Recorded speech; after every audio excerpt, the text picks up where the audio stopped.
because of the Atlanta Braves, it's Matt Olson's fault. It's not even Matt Olson's fault. Matt Olson tried. He's trying his best. It's not over yet.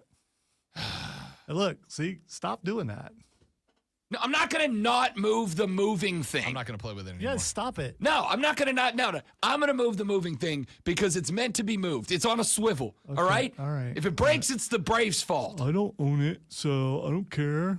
That's definitely swivel up and down, too? No, listen, just left and right? It should not do that. No, yeah, it should. There's a swivel part back here, too. See? Swivel parts everywhere. It's made to swivel. It's a swivel design device. And if it breaks, it's the Braves' fault. You're gonna get Chris in trouble. Don't do that. So it's literally made to be moved.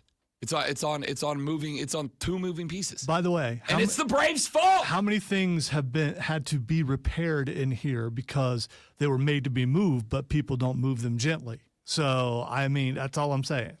And you're in a violent mood. You just wanted to be dramatic. Just be easier. That's all. 5-0 after 2. I'm afraid you're gonna do that punch the screen thing. Nah, I don't make that much money. I work in radio. And you'd have to punch up. That would be awkward. 5-0 after 2. Bravos have an opportunity to snag win number 1, and instead they continue to find new, creative, more inventive ways to snatch defeat from the jaws of victory. As the Braves decide, you know what? I can let you live this experience with me if you'd like. See, last night, there was a Greenville Swamp Rabbits home game that I was working. That game for the Atlanta Bravos, a team I said that I am not going to care about moving forward. There was a Bravos game last night that didn't start. It started early. It started at 8:38 p.m. So I got home from the Swamp Rabbits game, and I'm like, you know what? Checking in. It's 5-3 Atlanta at that point. I'm like, okay, man, you know what? I'm going to give it a shot. We're up. We've scored some runs. We've had some guys on the base paths. Like maybe we're giving ourselves a shot, right? Like I want to be there as the Atlanta Braves become the last team in Major League Baseball to record a win. They're 0-6. They're on the road at the Dodgers, the best team, not in baseball. They might be the best team in baseball history. And here we go. We can hand them their first loss and pick up our first win. Maybe I'll feel better. And so I tune in and I watch, and the Braves just hold a lead. I'm like, all right, we got something good here. And then they stopped holding a lead, and then bottom of the ninth. High fly ball to center field. Harris is back. Oh, Tony! Inevitable! Ladies and gentlemen, embrace this. Embrace this man, embrace this team this season. An 8-0 start for the defending champs. Unprecedented. Every single night, they do something that makes you say, wow, how much fun is this? None. It's none, Joe Buck. It's none fun. It's 0 fun. 9 fun. Not a fun. None. It's no fun at all. Shohei Ohtani walks it off. In the bottom of the ninth, the LA Dodgers are now 8-0. It is the best start for a defending World Series champion in the history of baseball. No defending World Series champion has made it to 8-0 to start their defensive campaign. The Dodgers did it last night by knocking off the Bravos for the third consecutive, sweeping Atlanta, who have also been swept by the San Diego Padres on this West Coast swing. Now the Braves come home. They've got, 6 consecutive at the crib coming up next. And, I had a buddy yesterday. It was like Bravos at the crib, got Miami, got Philadelphia, 6 straight at home. Rob Brown, what do you say? We pop into the rig. We had a couple of hours west. We head on over to the Battery, and we go watch a little Braves baseball because I'm going to tell you, there's not much better on planet Earth than a little spring baseball. There's not much better than sitting out in the left field bleachers, basking in that southern sunshine, having a couple of ballpark glizzies, knocking back a couple of ice-cold ballpark brewskis. There's not much better than brewskis and glizzies at the ball game. And I said, nah, I'm good. I'm just I'm going to stay home. Verdansk returns to Call of Duty, Modern Warfare today. So I'm just gonna stay home and play Call of Duty like it's 2020. That's what I want to do. I was going to say you act like a responsible adult, and then No, I'm not going. Now you're acting like you're acting like an Arizona quarterback. I'm not going because I'm a responsible adult. I think we all know better. I think my brand is built, established, well-maintained. I'm not going because I'm responsible. I've many times over the 5 years I've worked here have gone over for a weeknight Braves game and then driven 2 hours back to show up back here in the middle of the night to work the next day. I'm not above it. I'm an irresponsible person, and I've embraced it. It's given me a lot of lifelong memories. I'm not going because I don't want to. Because it's no personal code of conduct or responsibility, maturity, none of that. That's all overrated. I don't want any part of that. I want to be the guy who ends every night with a great story. And if sometimes you got to make, poor decisions, immature decisions, irresponsible decisions, and sometimes you got to feel like crap the next day, but you feel like crap going, I feel like crap, but it was worth it, then great, I'll go. If the Braves were 7-0, after that stretch on the left coast, I absolutely would have been like, buddy, buy the ticket, give me your Venmo, I'll send you the cash money for it right now. Nope, 0-7, we stink. Can't. I guess we got 5 across the dish last night.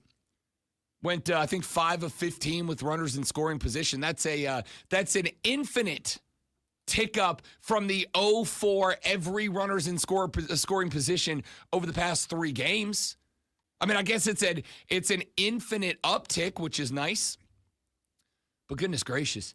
And then getting walked off, not only getting walked off in a way that for some reason it made my clips sound like booty cheeks. Oh, that's awful. The Braves are so bad they made Joe Buck sound like he's broadcasting from the inside of a Pringles can. What is happening here, man?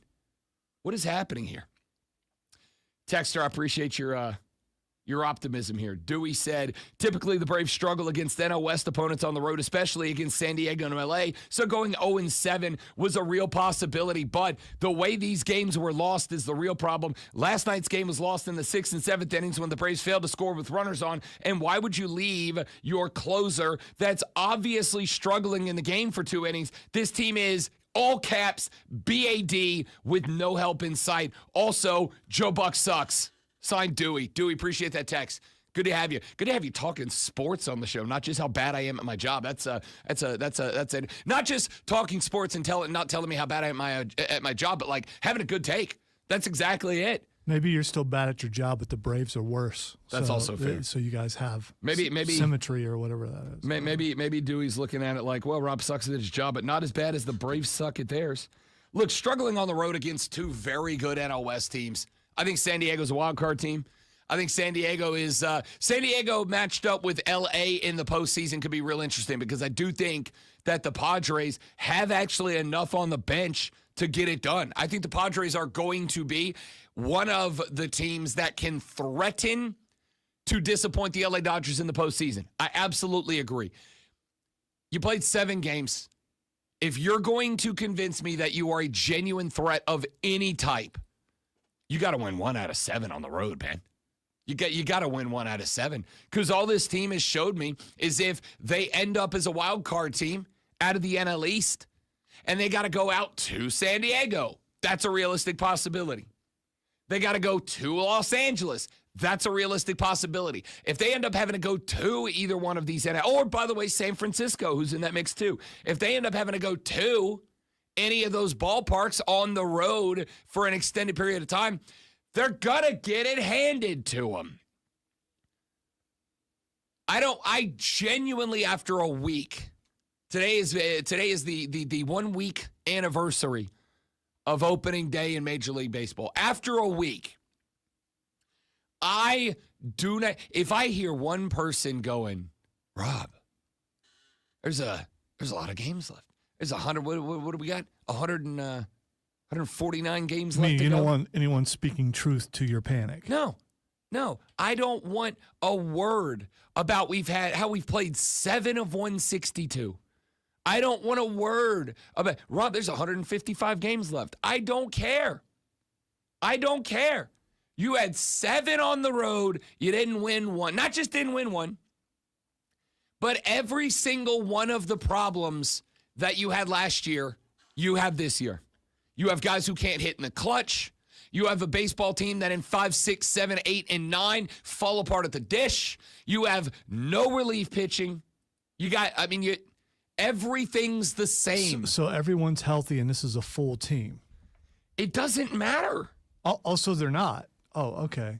It doesn't matter. It kind of does. It kind of doesn't, because by the time that everyone gets healthy, that will make a difference. Ronald Acuna Jr. And by the way, you're missing 2 guys at the dish. You're missing Acuna. You're missing Sean Murphy. You're missing 2 guys. And Sean Murphy's like, he's a good offensive catcher, but he's not JT Realmuto. Like, he's not a stud. He's better than what you've gone out there with Chadwick Tromp. But he's not a stud. He's not a franchise-changing hitter. So it's Ronnie. And, oh, by the way, there's no guarantee, right? You know what Ronald Acuna Jr.'s threat is? Yeah, he's a home run guy for sure. He can get you 50 in a season if he's at his best, which we don't know if he will be because he's had not 1 but 2 season-ending ACL issues. The problem is Ronald Acuna Jr.'s biggest difference, and somebody posted a theory yesterday, and it holds a lot of weight to me. One of the big problems with the Atlanta Braves is they can't hit the curveball. They can't hit breaking balls. They can't hit off speed. They basically mash fastballs and nothing else. And somebody made the point yesterday that the book's out. The scouting report's been dropped. The Atlanta Braves face the second least amount of fastballs in Major League Baseball. The only team that sees fewer fastballs is the Miami Marlins. Why? Because the Braves can't hit anything else. So everybody's just throwing them junk, and they swing and miss constantly. And part of the reason for that is your best base runners either aren't running, can't get on base, or are on an ACL rehab, like Ronnie Jr. And so when you don't have those guys on first, when you got a runner on first that you know is a bag swiper, when you got a guy on first like Ronald Acuna Jr., you know can go get 70 steals in a season, right? Then you have to pitch a lot of fastballs. You got to pitch a lot of fastballs so you can get the ball from pitcher to catcher as fast as you can so that the catcher has a chance of throwing out a bag stealer. But without runners on first, there's no threat. There's no reason for the catcher to need a fastball to try to get it out to second base to pick off a bag swiper. So what are pitchers getting to do? They're throwing 40+% junk at Atlanta, and they know Atlanta can't hit it. That's all there is to it, man. It's nasty, and the Braves can't get it fixed. So I don't know what you want me to say. No, there is no positive here. Like, even when guys come back and healthy, and unless they suddenly are going to be the 2 people that consistently can hit a curveball and get on the bags and change the destiny for everybody else in the lineup, we are going to end up, when Strider and Acuna comes back, you're going to end up 14 games down of a damn good Philadelphia team in the division. Maybe you win the wild card. And by the way, there's a lot of good NL wild card teams. So since you've given up and you're not cheering anymore and you're not paying attention, even though you are talking about it, does that mean if they come back and they start winning and they win it all, that you're not going to celebrate? No, that doesn't mean that at all. Okay. I didn't know if maybe you were just – it seems like you're putting off your fandom for a year. I mean, no. Like going on hiatus or something. No. I mean, yeah, I'm putting off my fandom for sure. There's no reason to emotionally invest in this baseball team. You sound kind of emotional right now. I don't know. Maybe I'm just misinterpreting. There's a difference between being emotional and emotionally investing. I am angry. I am upset. I am perturbed.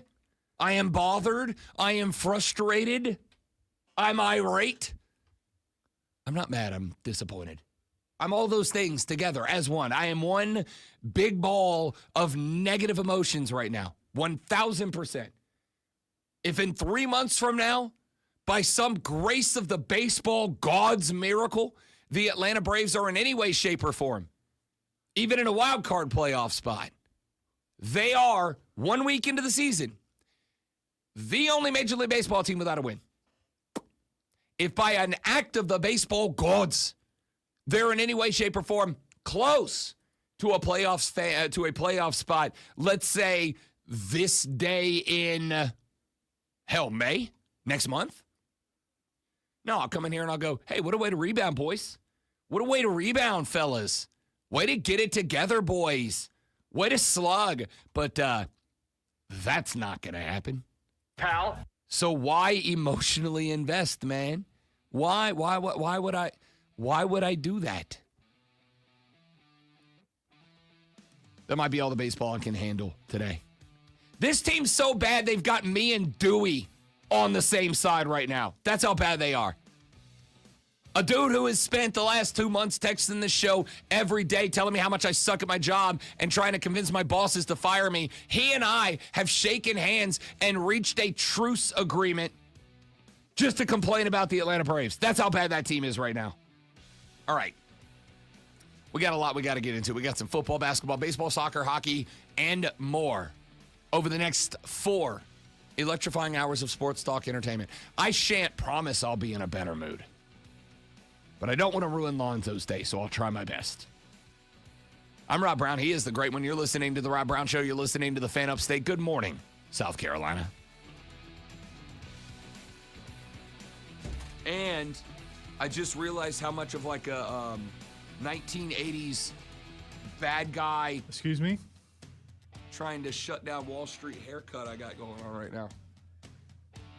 No sweep, no texture, no body, no nothing this morning. It looks more like aging 90s boys band. Ouch. But Ouch. I mean, correct, but also don't come out my 80s without me having to retort. the 80s had some of the best bad guys of all time. Hans Gruber. I'm like Gordon Gekko the third.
I mean, I'm aware of an ACC school who had apparently. I mean, I don't care to prove this or whatever, but I've heard from multiple different people around the country that there's a certain team that had already been having Bluetooth to the quarterback before it was even a thing.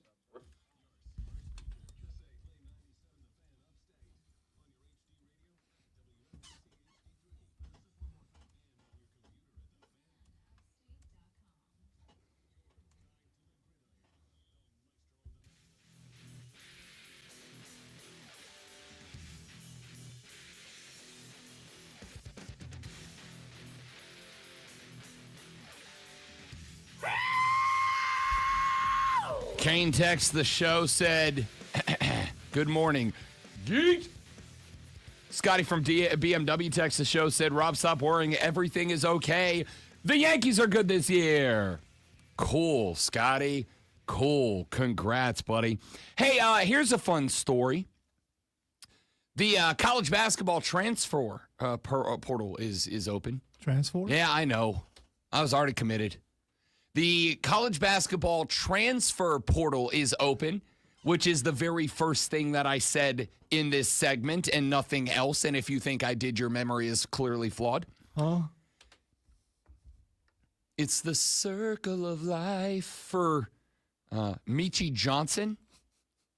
Why do I decide to go that direction this early in the morning? Michi Johnson is a Gamecock transfer. In and out. Michi Johnson started his college basketball career at the Ohio State University. He played there for 2 seasons, and then he transferred, some of you may remember, to the University of South Carolina. Spent a couple of years as a Gamecock down there in Columbia, South Carolina.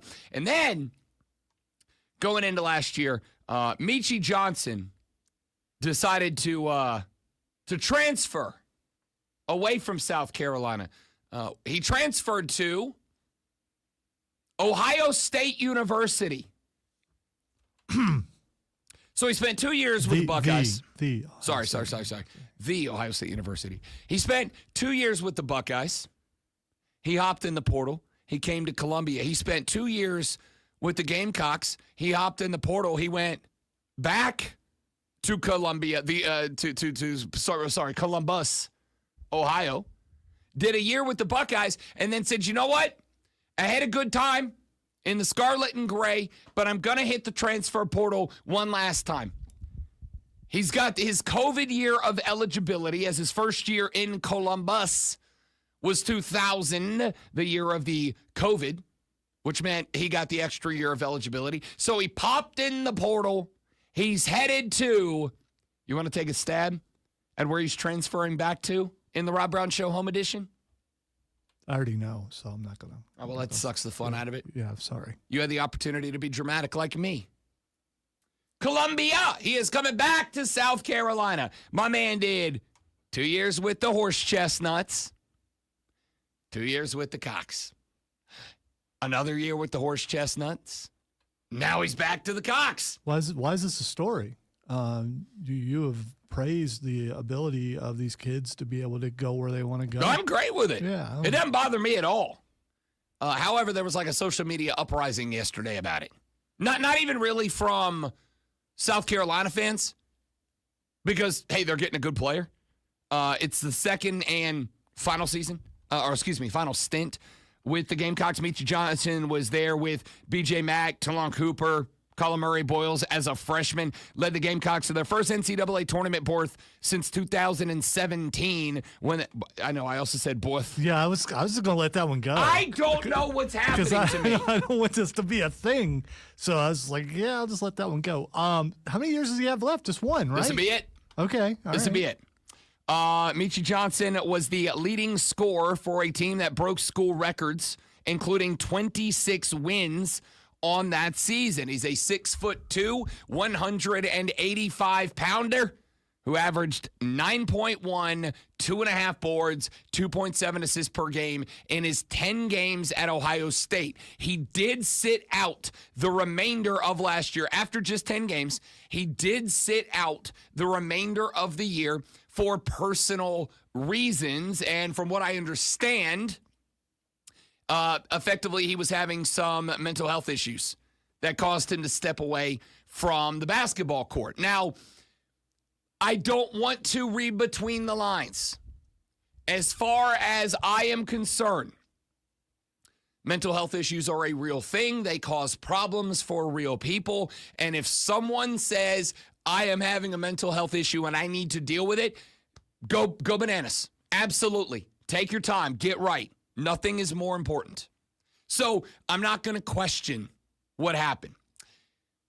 In the reading I was doing yesterday about this scenario, there are people in Columbus who believe that he just effectively was not being used the way that he wanted to be used and was using mental health reasons as his reason for just stepping away from a basketball team that he did not enjoy playing for.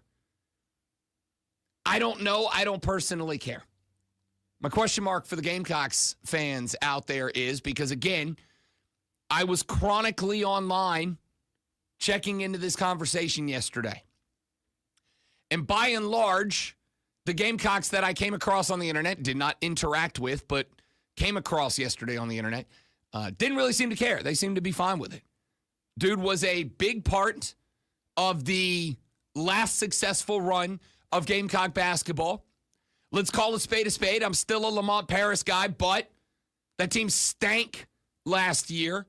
And not just weren't good, but weren't good inside of the best basketball conference of maybe my lifetime. Maybe my lifetime. Half of the Sweet 16, half of the Final Four comprised of one conference. It's not over yet either. Correct. Yeah, it's still. But two of them, which also means that half of the national championship game will be made up of Southeastern Conference teams. Rough year for the Gamecocks to have a rough year, for sure. Michi Johnson's a guy that has already had success in Columbia.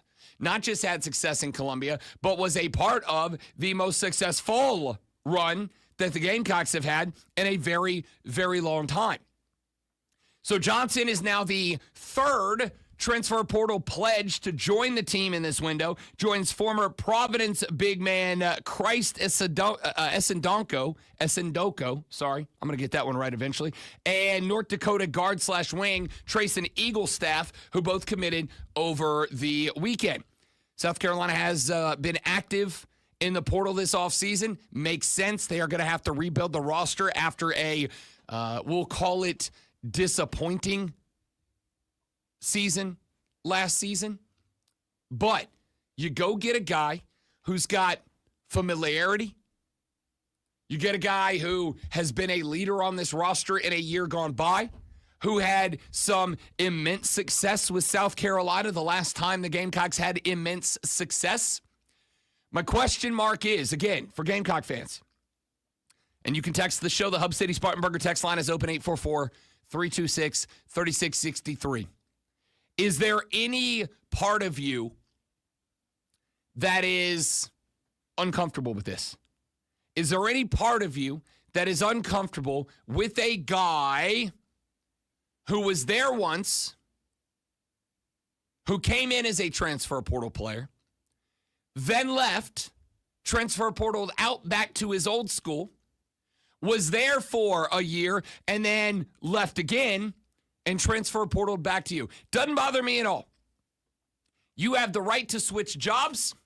They have the right to switch schools. You have the right to move around as often as people are willing to keep putting offer sheets in to you to get you to move. And as far as I'm concerned, students should have the right to change schools as often as they wish as well. Now, the flip side of this is schools have the right to say no to players. I think this is the part of the conversation that, for whatever reason, it bothers me that is not frequently brought up in the overall discussion. You don't have to bring the guys in.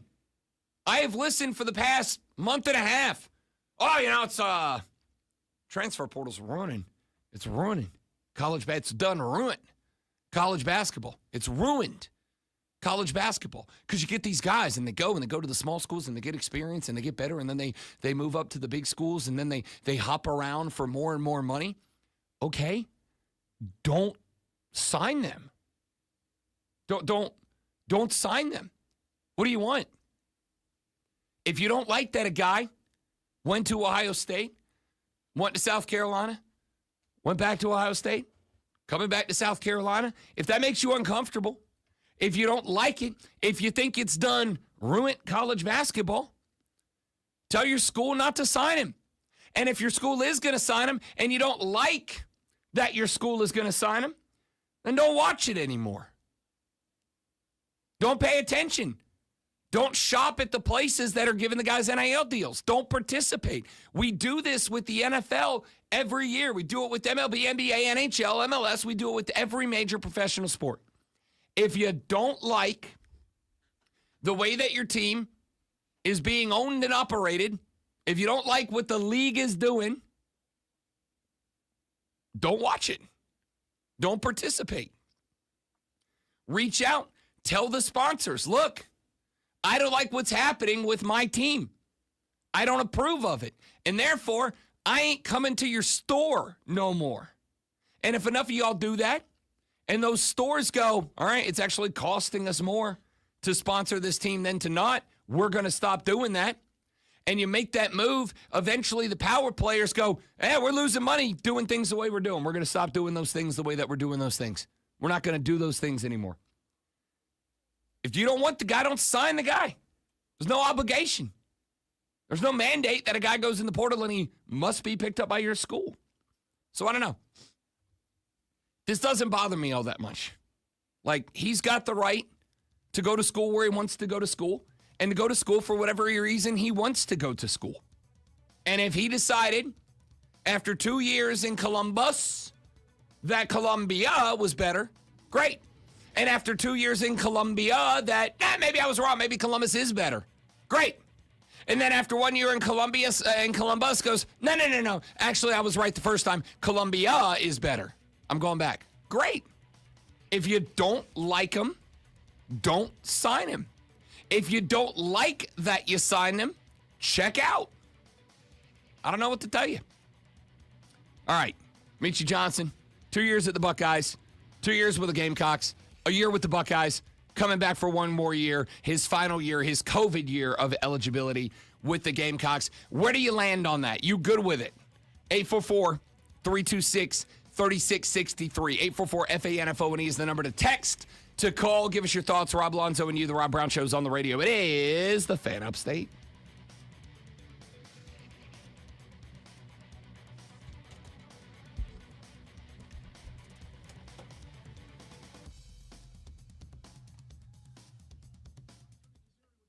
Quiet in the chat this morning.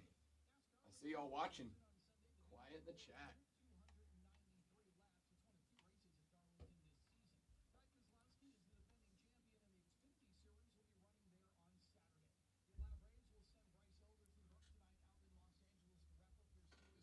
Yeah, I know.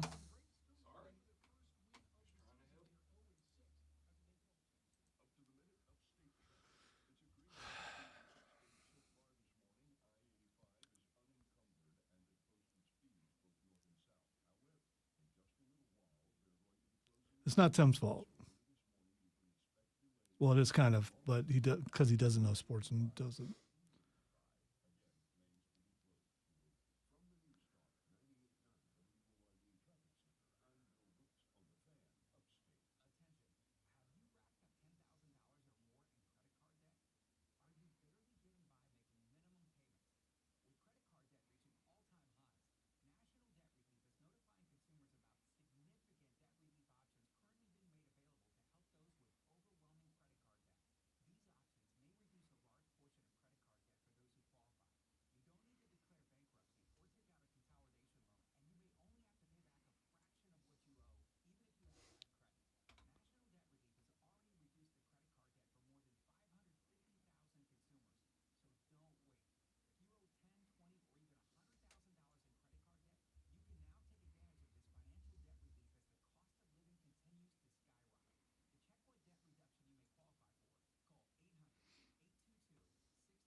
This has happened a couple of times this week. This is on them. It's not on him. But no, they didn't send new ones. And here's the thing. So sometimes they post them late at night for the next day. So these are posted at 11:51, but they were posted at 11:51 a.m. So, but they don't put a.m. or p.m. on them. So he just looked at it and thought, okay, they did these at near midnight. And they've done this consistently the last couple of days. So the only new ones have been the ones that I put in before noon.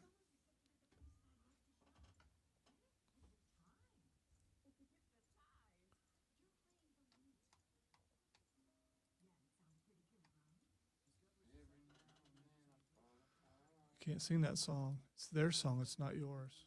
The Dan band took it from him. Who the heck is Dan? Hey, where are you going? Okay.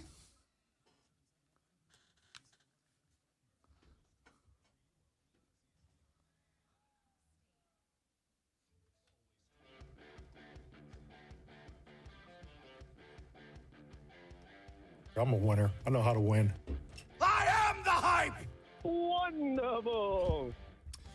The Rob Brown Show back on your radio. It's the Fan Upstate, Rob Brown, the Great Alonzo, and you. I have it's smoke screen season. It is mock draft season. By the way, you will get my first mock draft on Monday. I am going to put together my first mock draft. I will do 2 rounds, mainly because I'm lazy and I don't want to do more than that. Over the weekend, you will get my first mock draft coming up on Monday. But one of the things, obviously, that you do when you do mock drafts is you look around at everybody else's mock draft and you find out what the consensus is. And then you read the arguments. You see if anybody's put any forward that you go, I didn't think of that, or maybe I did think of that and I hate it, but this guy won me over, or whatever.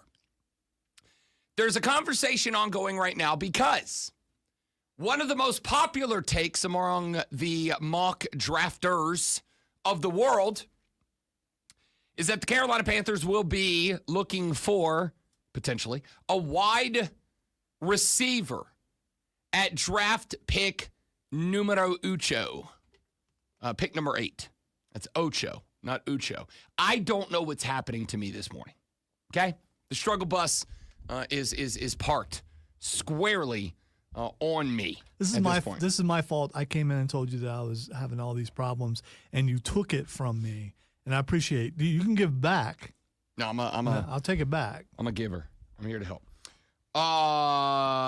So Carolina on the clock at pick number 8.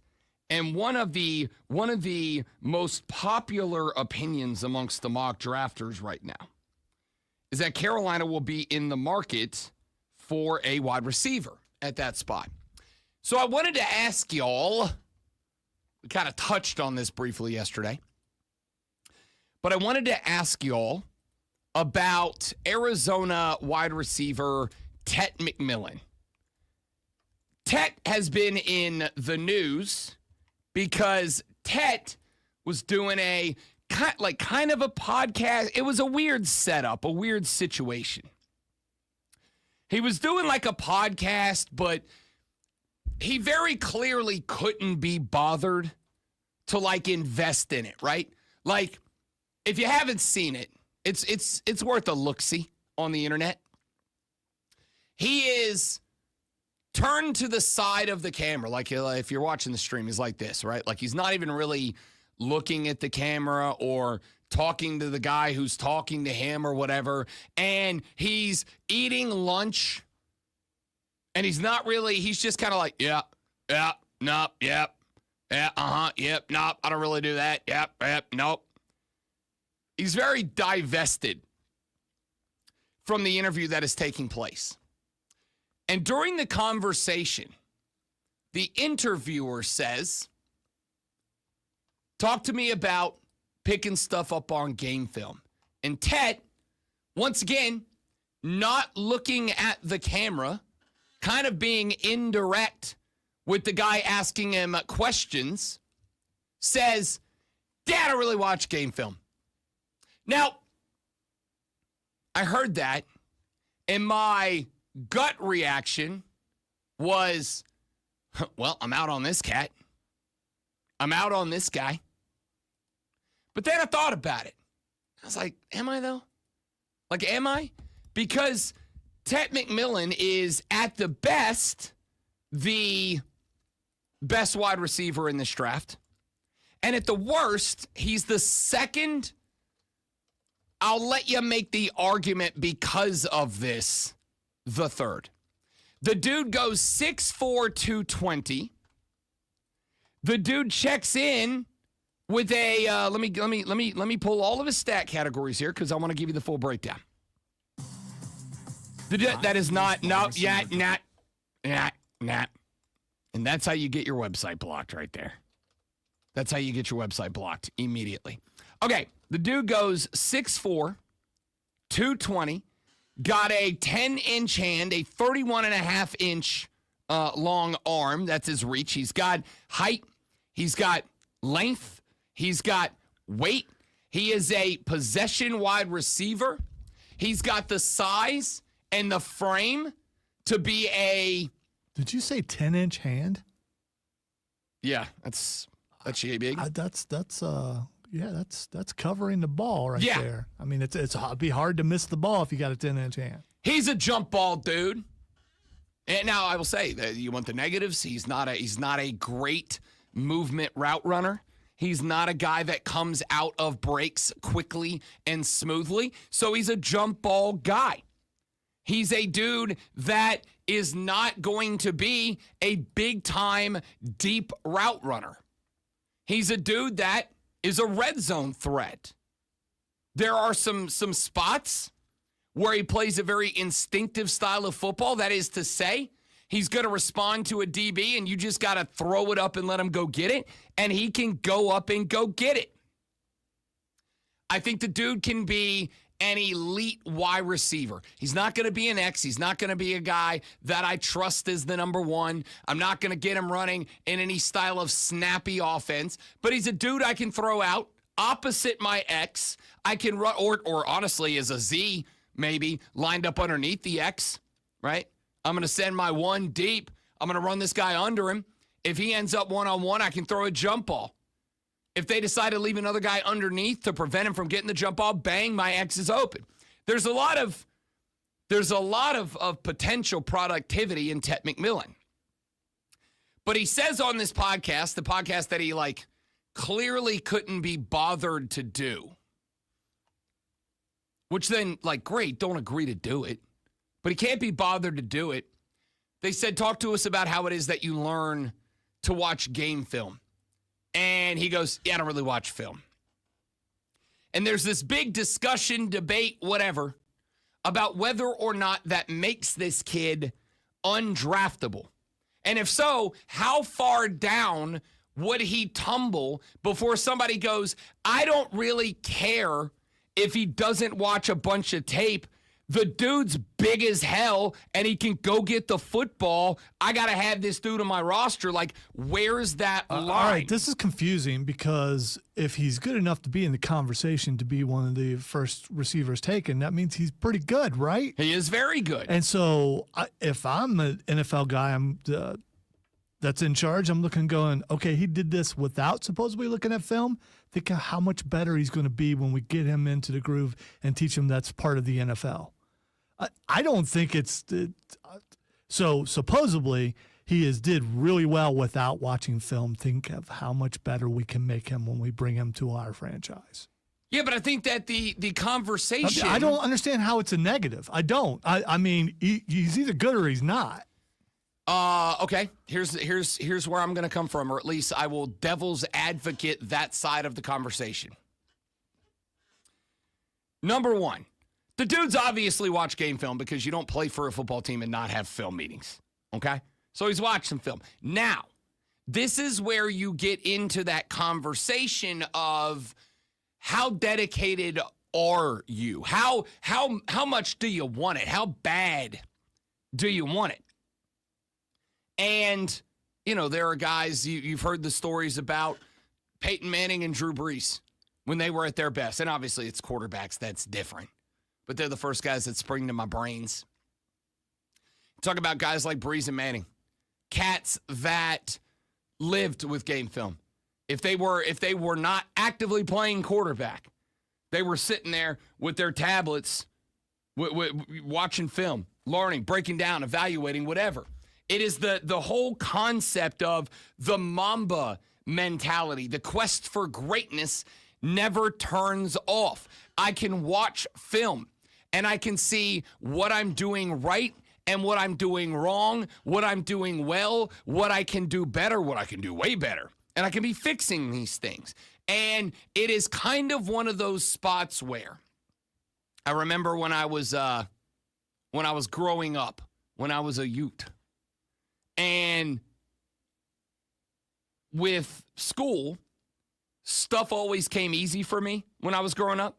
Like I never really had to study until I got to college. When I got to college, all of a sudden, and I started taking elevated classes in college, all of a sudden stuff didn't really come easy to me anymore.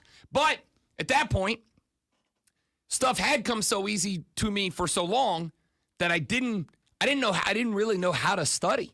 I didn't know how to be productive because I never had to. It was always show up, go to class, get A's, go play football, go home, play some video games, hang out with my friends, get up to go to school, do it again tomorrow. And then one day it was like, oh no, you got to study now. You got to learn this stuff. You got to learn how to learn. And it did not come easy to me. And so by the time I was in college, I didn't just have to learn the material that professors were giving me. I had to learn how to learn the material that professors were giving to me. And I didn't want to because it was hard. Because it was hard to learn how to learn. And I didn't want to. And it cost me. I had some major problems my first 2 years of school because I didn't want to learn how to learn. It was tough. And I had a conversation with my dad one day about it because I called him. I'm like, hey, I'm struggling right now, man. Like things aren't going great for me. And he's like, you got to learn how to learn. And I was like, I don't want to. And he goes, yeah, that's the problem. None of it is going to matter until you want to learn how to learn. You can't, like, if you feel like you're forcing it all the time, you're going to hate it. And if you hate it, you're not going to want to do it. And if you're not going to want to do it, you've got to want this. And that's kind of the philosophical argument about this, Cat, is if you're telling me that the most valuable asset that you have to be the best player you can be, which is tape. There's the old expression, tape don't lie, right? You want to learn what this is or that is, tape don't lie. It's the most valuable asset that any football player, basketball player, baseball player, whatever, the most valuable asset that you have is tape.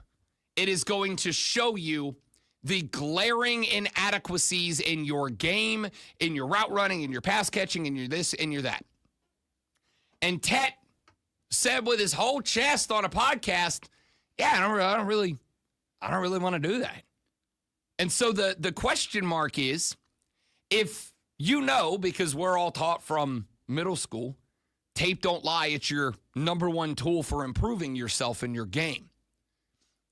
And here he is after playing middle school ball, high school ball, college ball, becoming a top 10 potential NFL draft pick.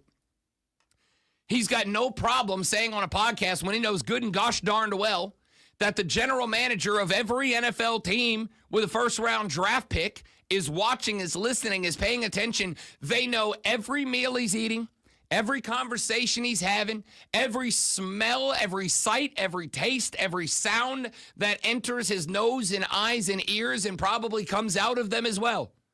They know everything. He had no problem jumping up on a podcast and going, yeah, I don't really want to watch film. I don't really want to watch the thing that is the best asset, the number one tool that any of us have to improve ourselves. And so there's a lot of people right now that are like, I'm out on this kid. Even though he's a 6'4", 210 guy who can jump out of the gym, guy who's got down the field explosiveness. He's got all this to his game. He could be, I think probably is the best wide receiver in this draft. Maybe it's Golden Tate out of Texas. Different discussion, different time. We'll come back to that later on because I do think Carolina's in play there as well. But Wait, this guy basically said, I don't want to study. Did you say Golden Tate? Mm-hmm. Not Golden Tate. He was a Notre Dame guy who has been in the NFL for a long time, which is why I thought of Golden Tate. I am talking about Matthew Golden of the University of Texas. I told you Hey, there's My Golden. brain is dumb today. There's Golden in both names, and Golden Tate, I believe, is old enough to have a son in college. So I thought maybe it was his son. No, Matthew Golden out of Texas, who is a very fast, explosive wide receiver, doesn't have the range I should say, doesn't have the jump that Tet has, which is, to me, what makes Tet valuable. Especially if, him and Jalen Coker on one side with Xavier Legette on the other, to me, actually is a pretty scary trio of wide receivers.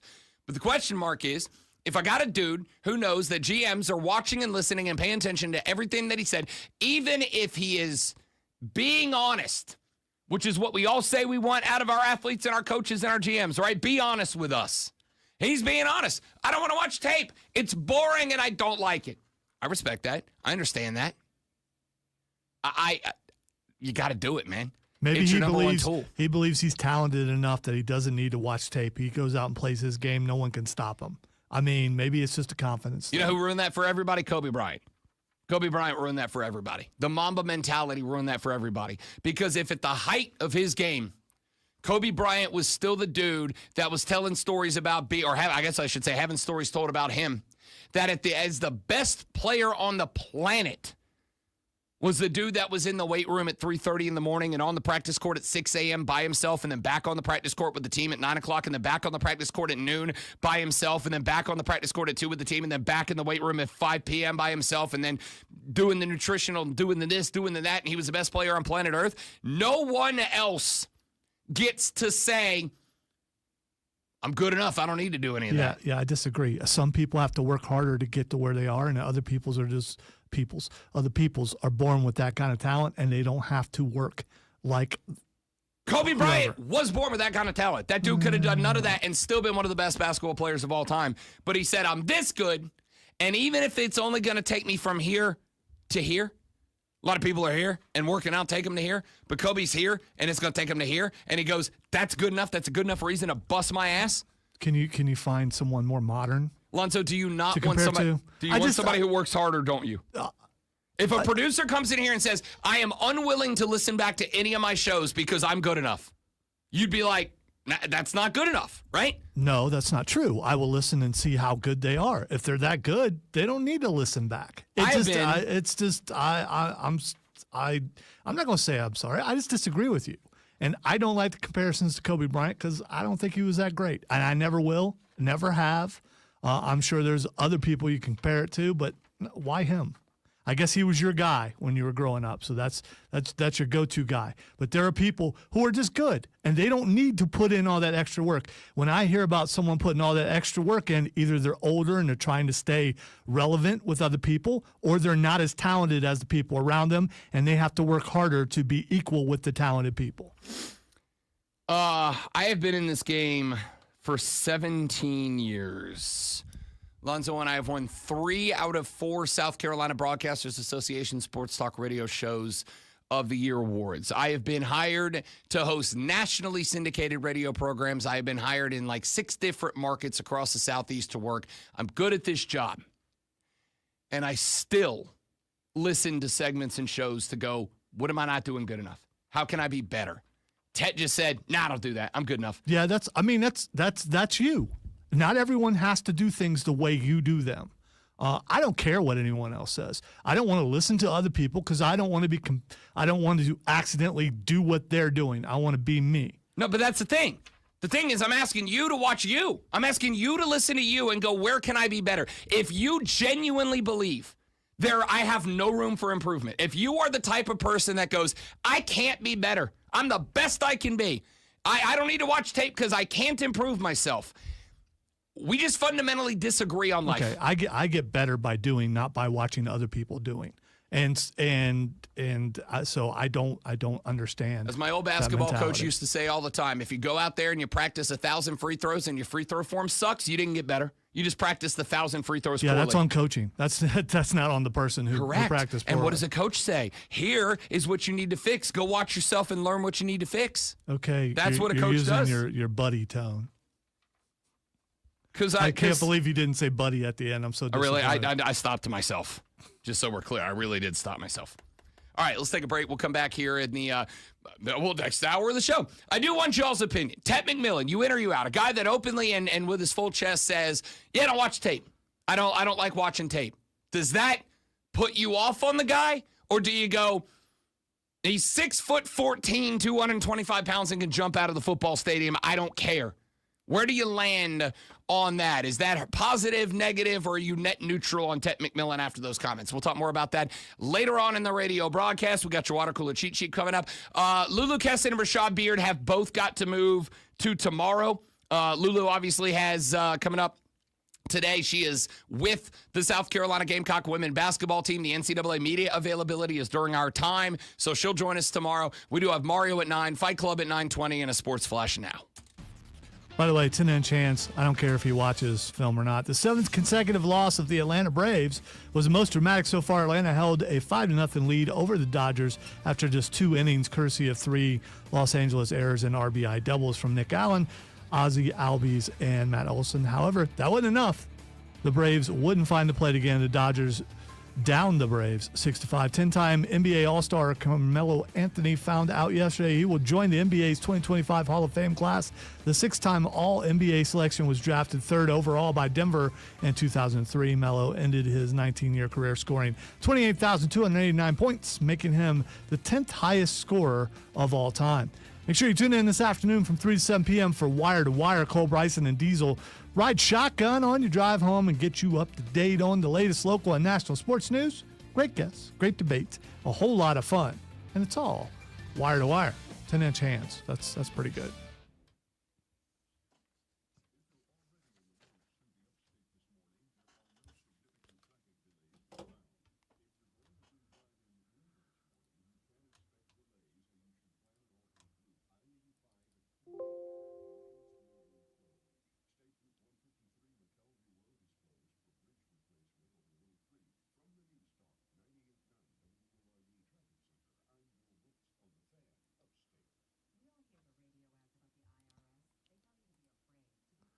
It's also a big-time joke, so you don't know if it's real or not, that Travis Kelce never runs any plays.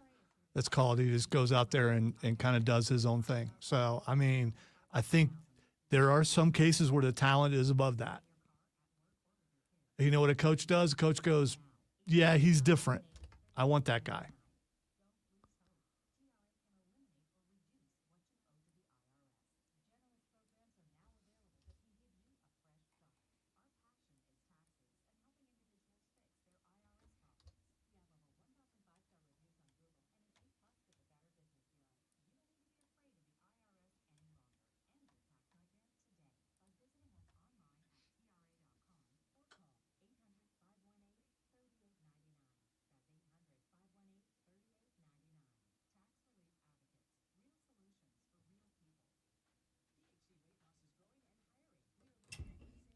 I don't know, Kane.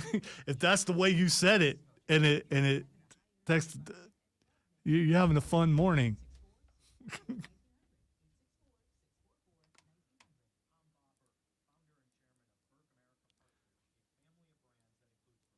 I find when my voice to text doesn't work, if I just use a Southern accent, it understands. It's weird. Maybe I enunciate better when I'm doing a Southern accent. Could be.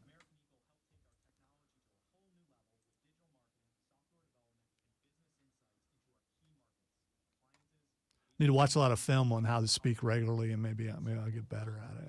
It could be.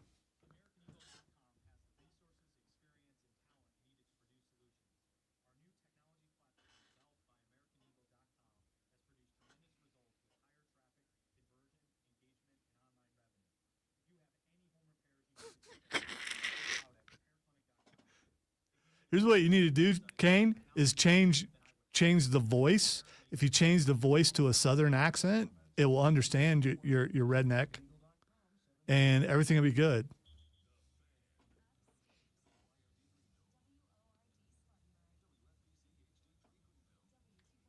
My Google Pixel assistant is a British lady, and I do sometimes wonder if she would understand me better if I respond in a British accent. Yeah, mine's Irish. Just because.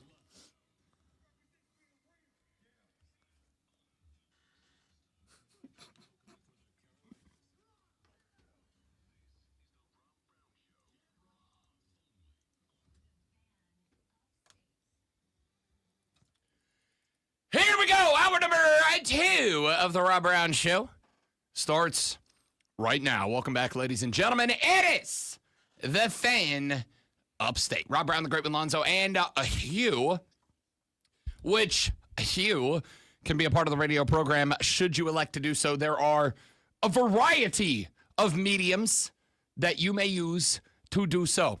Numero uno, the Hub City Spartanburgers text line, 844-326-3663. 844-FANFONE. That's the number to text the show on the Hub City Spartanburger text line. That is also the number to call the radio broadcast and jump on the air with us, 844-326-3663, 844-FANFONE. You may join us on our live stream as P1 Keegan has, as Captain Kane of the Armada has, as Miss April has, as who else has jumped in so far? Frank has, Jacob has, Michael has. Got a lot of folks up in here on our live stream this morning. He just straight up ignored you, Keegan. I literally said P1 Keegan as the first person. I don't think you did. As the very first name I mentioned.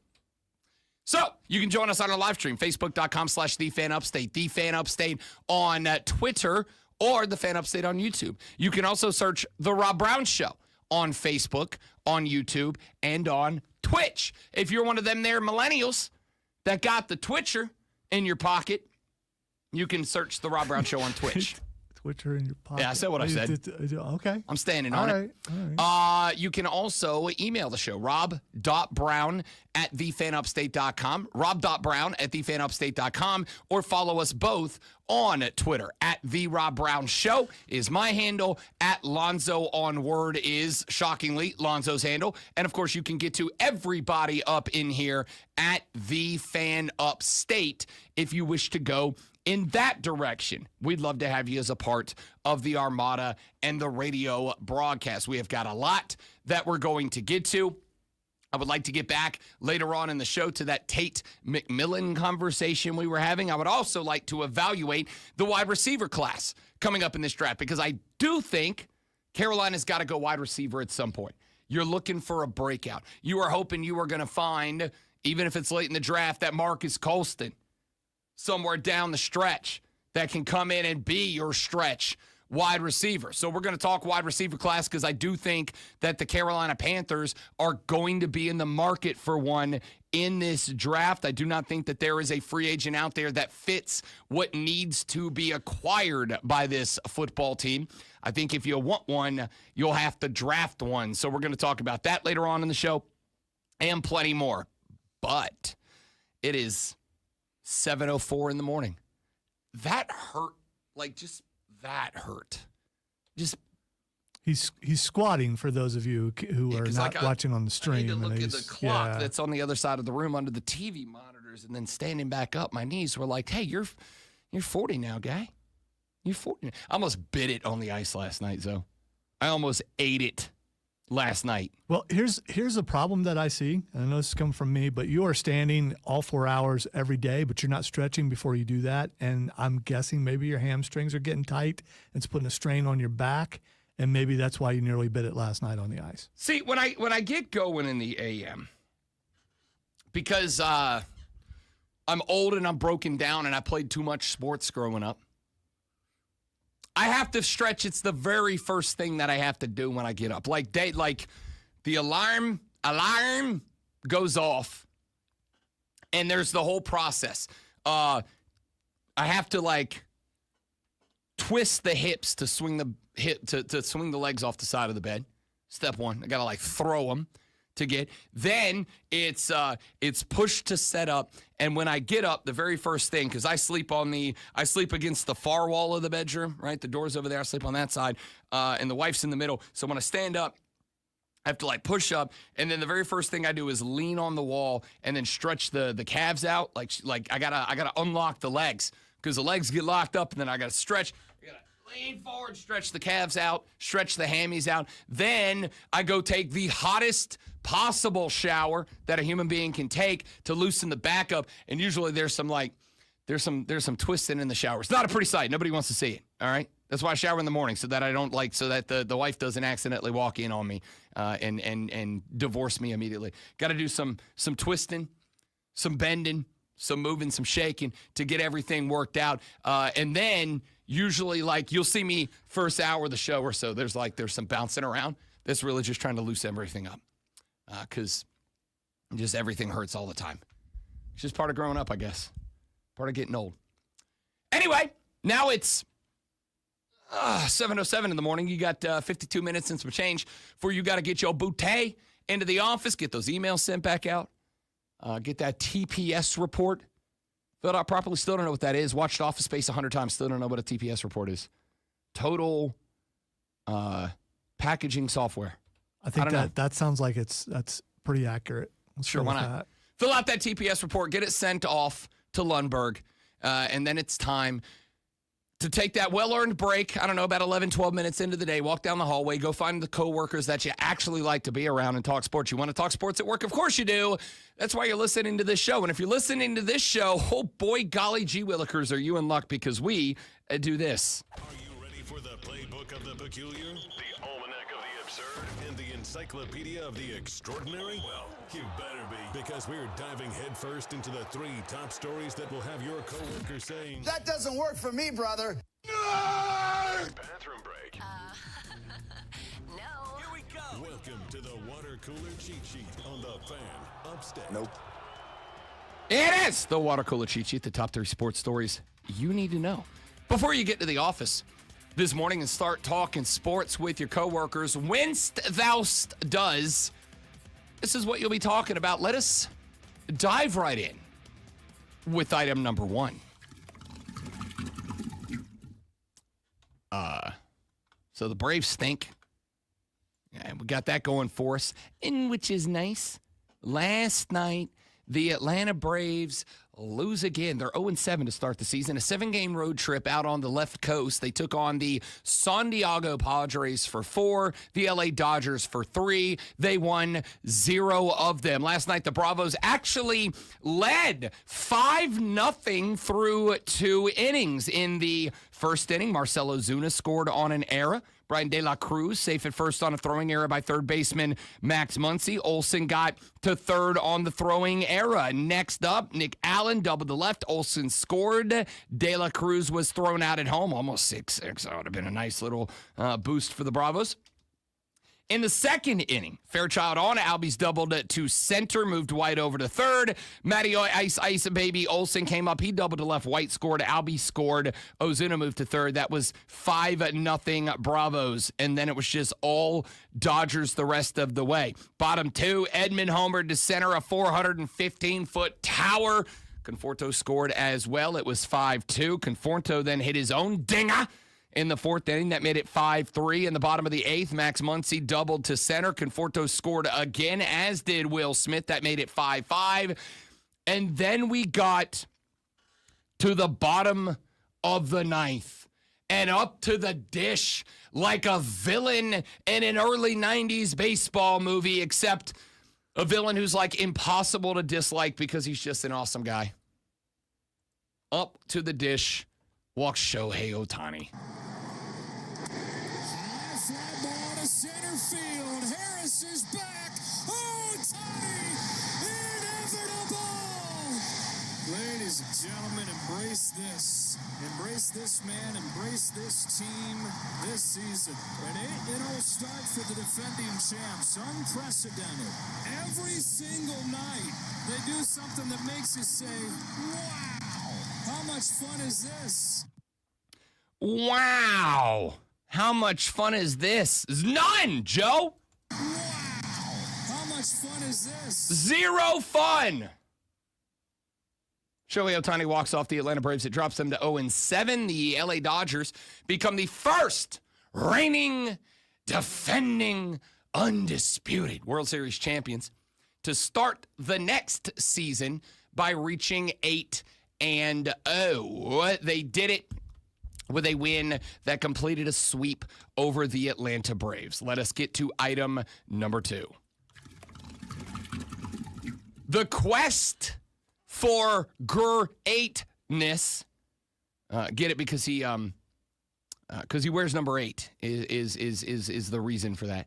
The quest for greatness for Washington Capitals legend Alex Ovechkin continued last night as Avi and the Caps took on the Carolina Hurricanes. Played by Strome. 35 seconds to go in the period. There's Ovechkin scoring! Career goal number 892. What a perfect pass here by Jacob Chikrin, right in the wheelhouse. Ovechkin shoots it back the other way against Freddie Anderson. He's ready, stick cocked, and just absolutely lets a dart go right up over the pad. So Alex Ovechkin's very good at hockey. Also, I don't know why my audio all sounds like crap, and I apologize for that, but it's not my fault, so get off me, dog.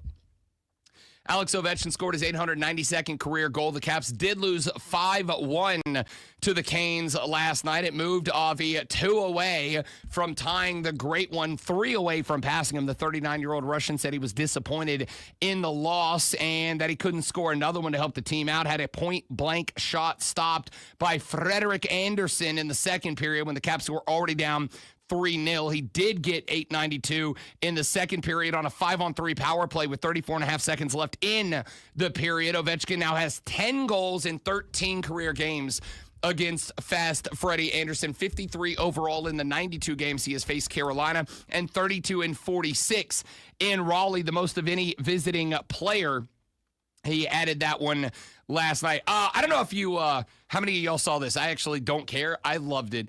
There were 2 broadcasts going on of this game. One of them was the traditional TNT broadcast. It was just a hockey broadcast of Carolina taking on Washington, which, by the way, is the race for the top spot in the Metro Division. Now, Carolina's not getting the top spot because the Caps have been exceptional. They are 9 points up on Carolina with, what are we on, 7 games to go? So it would take a hell of a run for the Canes and a bit of a catastrophe for the Caps for Carolina to steal that top spot. But they are 9 points up on New Jersey as well for second in the Metro, which is fine. The regular broadcast was on TNT. There was actually a simulcast of this game as well called the Great Cast, where all they did was follow Alex Ovechkin. They had the TNT broadcast in a small box, and then they had a constant Avi cam that stayed on Ovechkin the whole time. And I saw a bunch of people complaining about it on social media because, honestly, that's what social media is for. It's just complaining on the internet to other people who don't really care about your complaints. It's my favorite thing. And cat videos. And cat videos. More cat videos, please. Big cat video guy. Anyway, saw a lot of people complaining about it. I don't think people understand just how big this record would be. Avi has 39 goals, tied for the second most in a single season behind Gordie Howe's 1967-68 record amongst players aged 39 or older. Gordie had 44 in 1968 and 69. Avi needs 5 more to set that record. He is also 1 goal away from reaching 40 for a 14th time. That is already the most in league history, and he did it while missing 16 games with a broken freaking leg. So there's that. Let's get to item number 3. I don't care if you don't like it. I don't care if you don't think that this is a qualifier for the water cooler cheat sheet. I don't care if you think that this is not one of the top 3 sports stories in sports. It is to me. It is official. FIFA President Gianni Infantino has said the United States and the United Kingdom are poised to be named as host of the Women's World Cups in 2031 and 2035, respectively. We already know that the Men's World Cup is headed to these great United States next summertime. And I'm pretty pumped about that. Now, turns out we're just going to have to wait 5 more years after that, and we're going to get a Women's World Cup as well. Infantino told the UEFA Congress in Belgrade yesterday that the joint bid from England, Scotland, Wales, and Northern Ireland was the only valid bid of interest for the 2035 tournament after the deadline passed, with the United States also putting forward the only bid for the 2031 edition. the 31 bid from the US of A and potentially some other CONCACAF members together, and the 36 bid from the UK, Wales, Scotland, Ireland, and more leads to those tournaments effectively being default winners of those tournaments. I am super stoked about this, dudes. Super stoked about this because while I'm really hoping that the U.S. stops, what's the word I'm looking for here? Sucking at men's soccer over the next 14 months with effectively one tournament left to go, the Gold Cup. So that, like, maybe, because I'm 100% using most of my vacation next year to watch Team USA footy. Actually, I had a conversation this week with the folks over at the BetMGM network because they want to do a bunch of soccer betting stuff, and they're like, "Hey, do we have anybody here that loves soccer?" And I was like, hey. So I called the VP, and I'm like, "Hey, buddy, if you want to..." Making them sound like that, probably not. Yeah, probably not going to help my cause. You're not wrong. Probably not. But it just infuriated me that we got that many people working there, and they were like, "Hey, does anybody cover soccer, want to cover the World Cup?" And I'm the only one who said, yeah. I mean, that's great for me.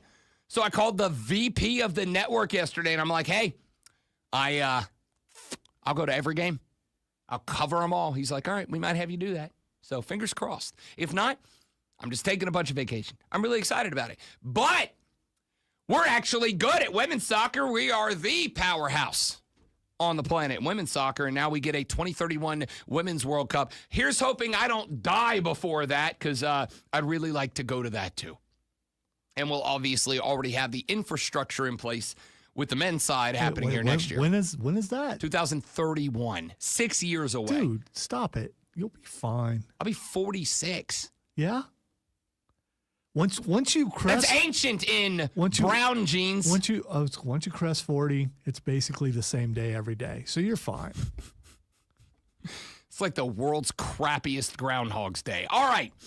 We got a lot we got to get to on the radio program today. We talked a little draft earlier. We're going to revisit a little bit of draft. There's also a very interesting soundbite that is making the rounds on the social media right now. Dear Clemson fans, you're being indicted by Connor Stallions. Yay! Drama! I love it so much. What is Connor saying? Not saying, but also kind of saying, a little saying. Not really outwardly saying, inwardly saying, but saying enough. I'll tell you when we come back. I'm Rob. He's Lonzo. You're listening to The Rob Brown Show. You're listening to The Fan Upstate. I had not seen this clip. Is that what you were listening to a minute ago? Yes, it was. The TPS report, often jokingly referred to in the movie Office Space, is a document, specifically a test procedure specification used in software engineering and quality assurance to outline the procedures and processes for testing the software or system. There we go. Now you still don't know what it is. It's a software testing thing. Yeah. Yes, Spartanburg J, you do remember someone on the station saying the Braves will start 0-7 and that I was going to come in here today and point that out and then got told by a bunch of people that I was crazy and I was a negative Nancy, et cetera, et cetera. And oh, by the way, I was exactly correct. Thank you. Wow, look at you. I bet you're so proud to be right about that. I hate knowing ball sometimes, guys. But I do. Do you? Do you really? I hate knowing ball. Be right back.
For some reason, all my audio stinks, but I got to play this clip for you anyway. It's a very short clip. It is a clip featuring the legendary, the iconic, the infamous Connor Stallions. Hey, Lonzo, you remember Connor Stallions, don't you? Yeah, I do. I took the last bite. You know, it was the last bite. Oh, I didn't know you were reading. Yeah. It's okay. I'm aware that he helped some team cheat to win the national championship and other games possibly. On Tuesday's show on BetMGM tonight, when I was in with Ryan Horvath, Ryan, like right before we came back on the air, took a bite of a protein bar, but he did not know, and Mario told him after he took the bite that it was an older protein bar, so it was super chalky. He was fighting for his life trying to get the intro to the show out, and it got to the point where he just pointed at me. He's like you talk. So you're not alone. We've all been there. We've all experienced the struggle. I used to do that on purpose to another host and not let him know we were coming back. Connor Stallions, who was the football analyst for the Michigan Wolverines, was on the Crane and Company podcast, and he said this. I mean, I'm aware of an ACC school who had apparently, I mean, I don't care to prove this or whatever, but I've heard from multiple different people around the country that there's a certain team that had already been having Bluetooth to the quarterback before it was even a thing. I mean, Oh, that was quick.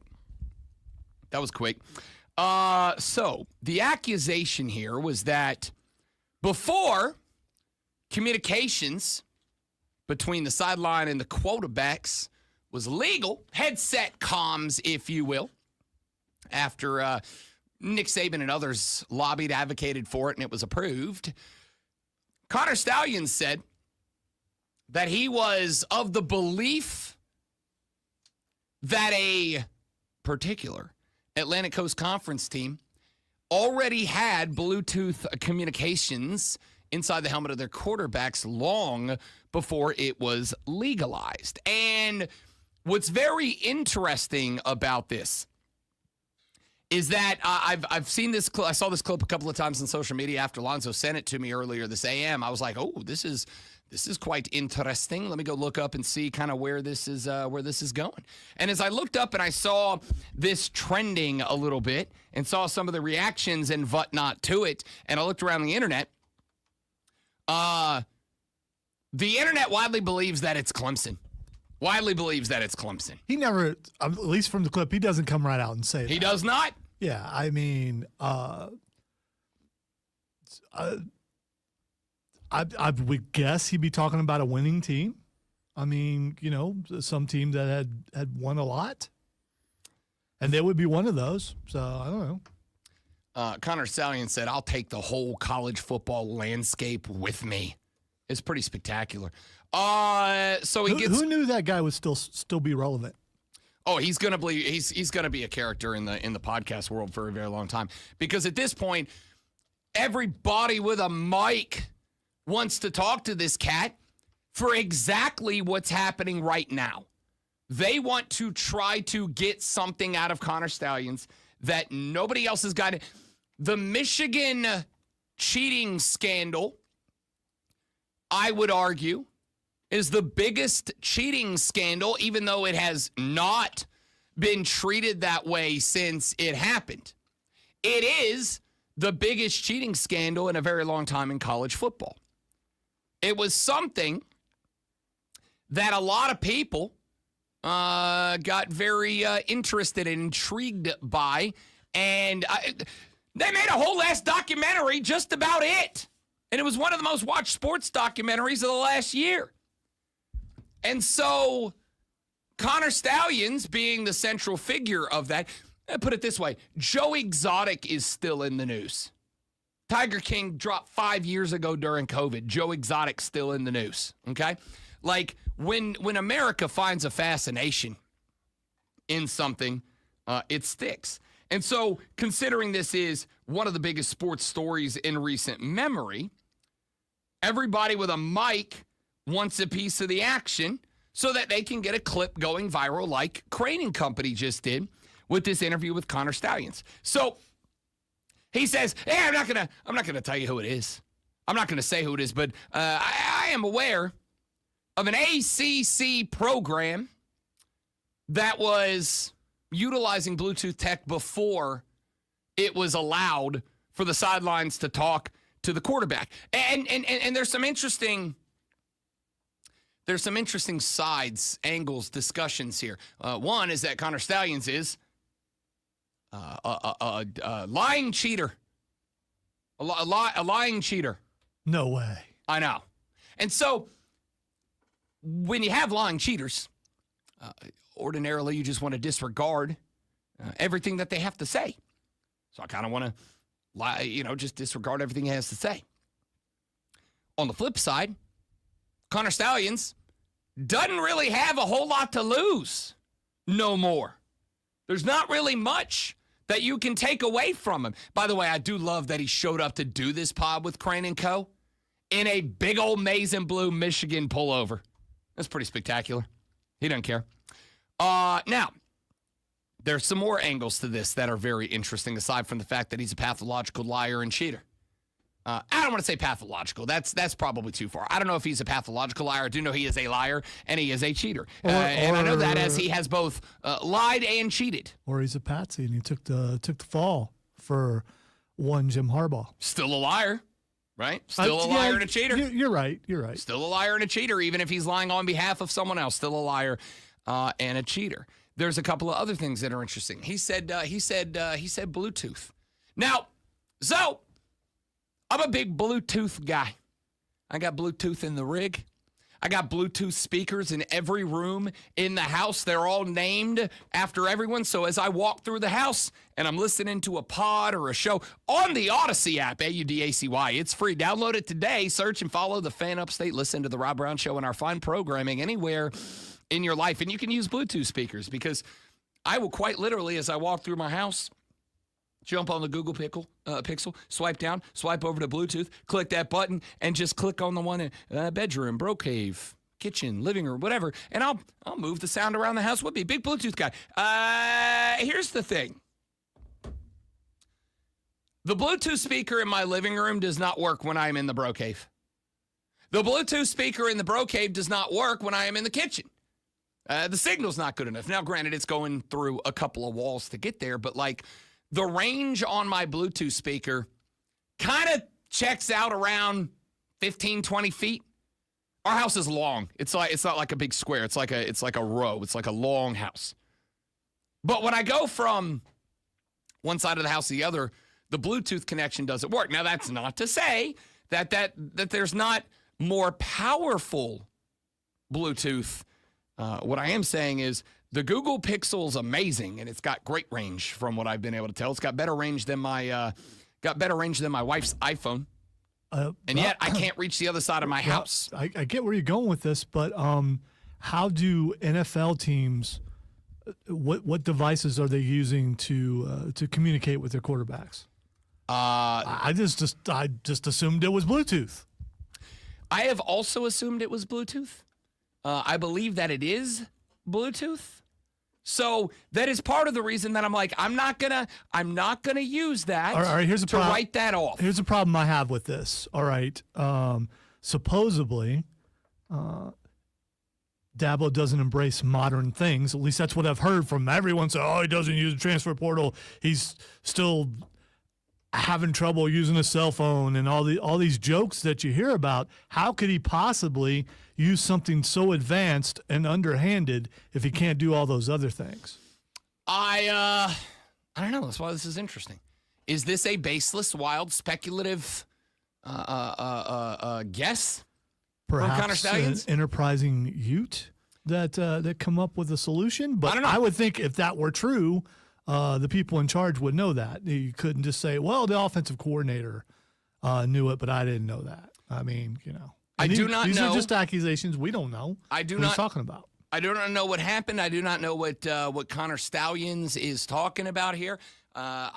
Here's what I do know. What I do know is that Connor Stallions has thrown a few accusations out there that have gained a little bit of traction He's thrown out a couple of accusations that have had a little bit of momo behind them.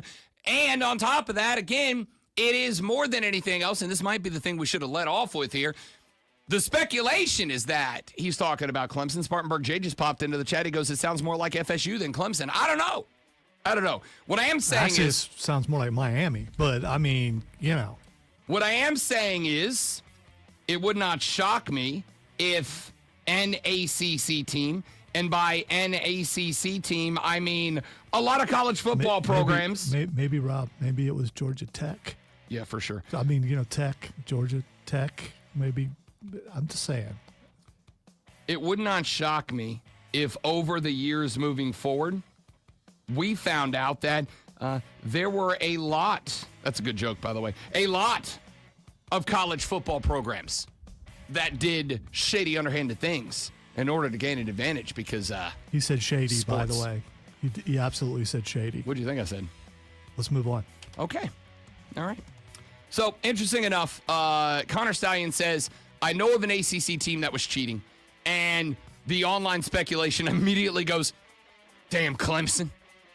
I don't know. That's it. That's the whole conversation. It's just interesting. Back after this, The Rob Brown Show, The Fan Upstate.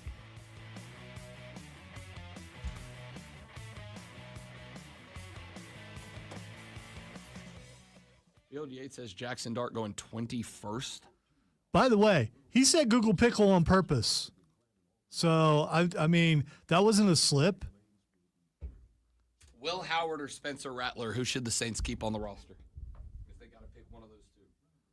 They're not going to draft Will Howard. Will Howard's going to drop. He shouldn't because he had a bad day at the. They just have us picking him at like 39th or whatever. Now, how accurate are they? I know that's what they get paid to do. Where do you think he's going? Will Howard? Yeah. I don't know. It depends on how much they take into account a bad combine, which wasn't as bad as they made it out to be. If you watch his entirety of what he did at the combine, did he have some bad throws? Yes, but at his pro day, I think it was perfect or near perfect. So I don't know.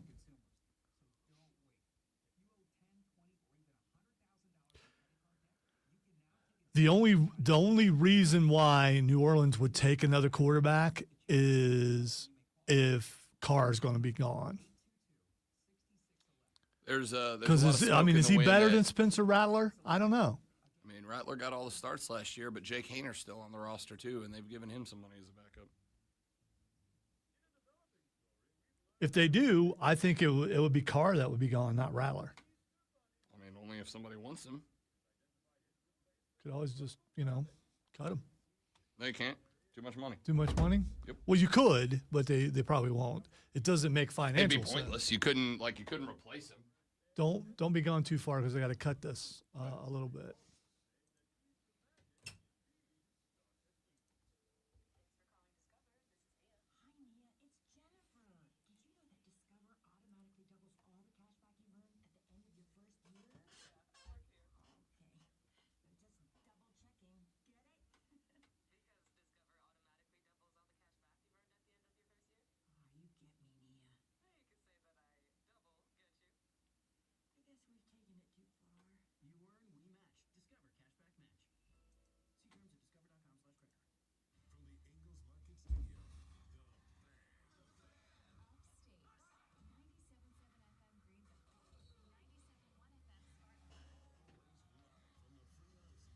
Don't start that, Kane.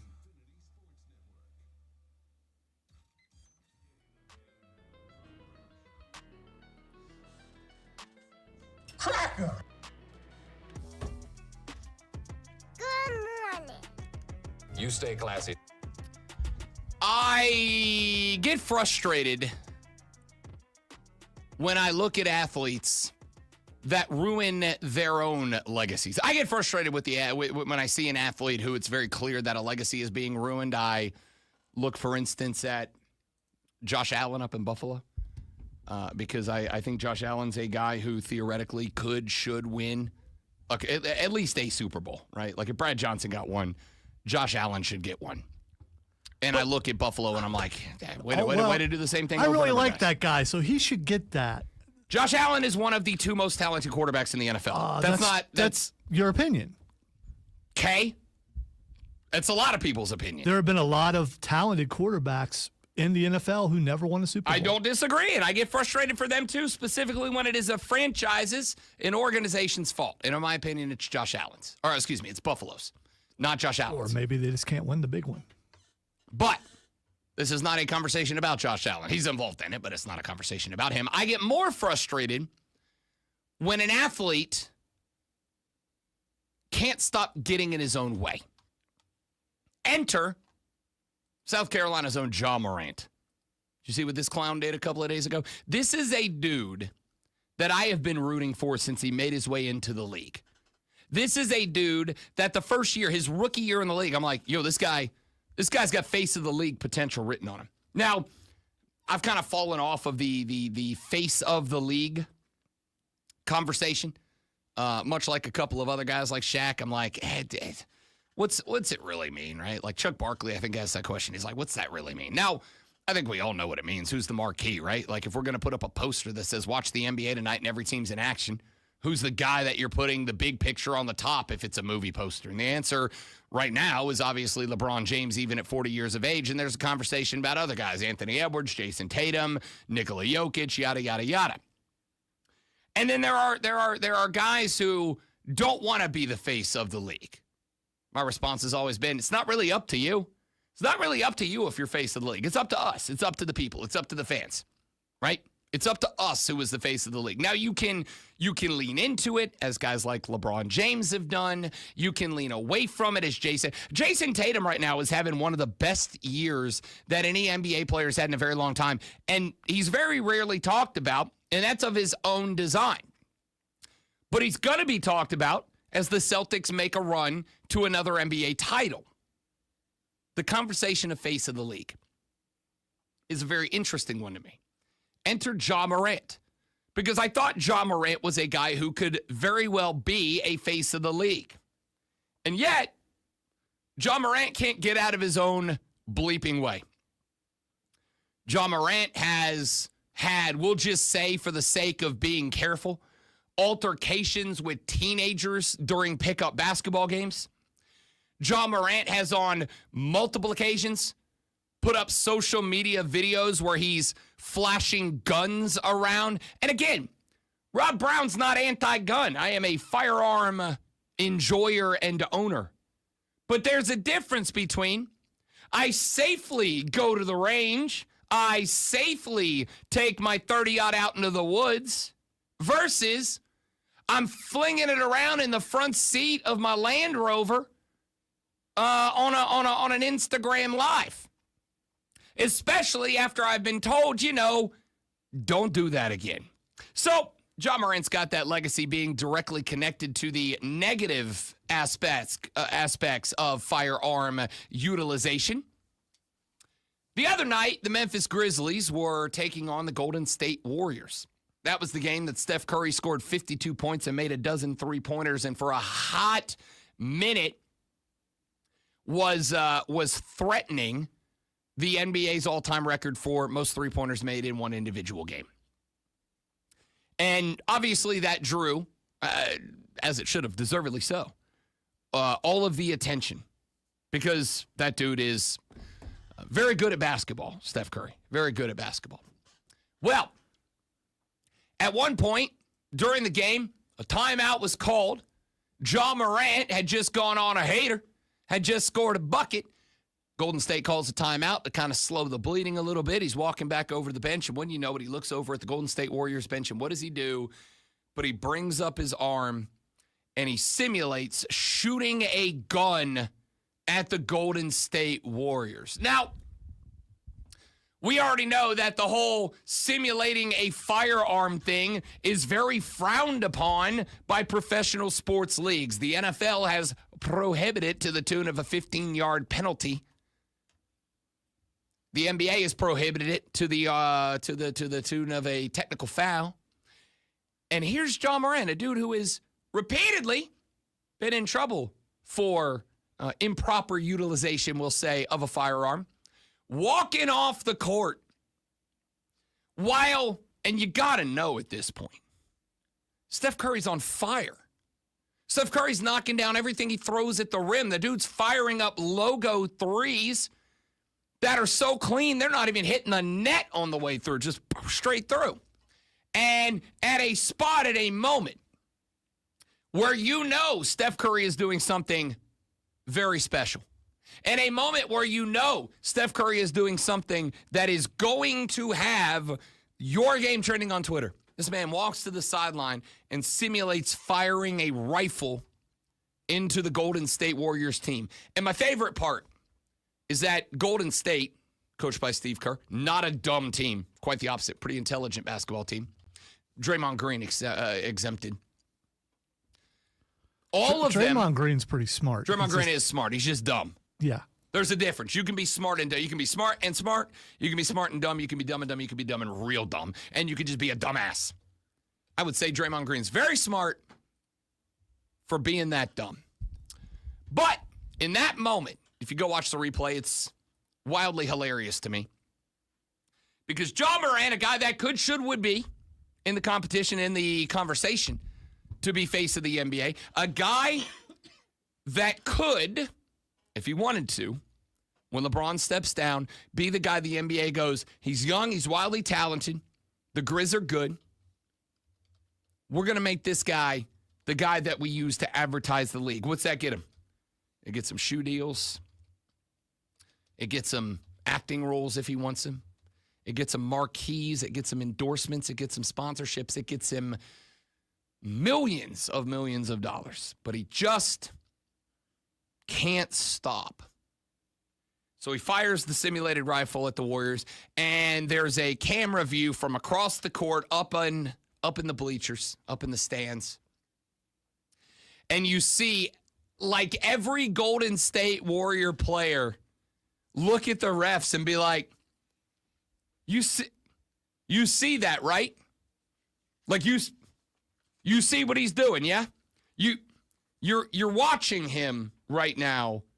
The gun guy. That's the gun guy. Do the gun thing. You do have eyes on this, correct? Like the whole Golden State Warrior squad is like, bro, what are we doing here? It is incredibly frustrating to me.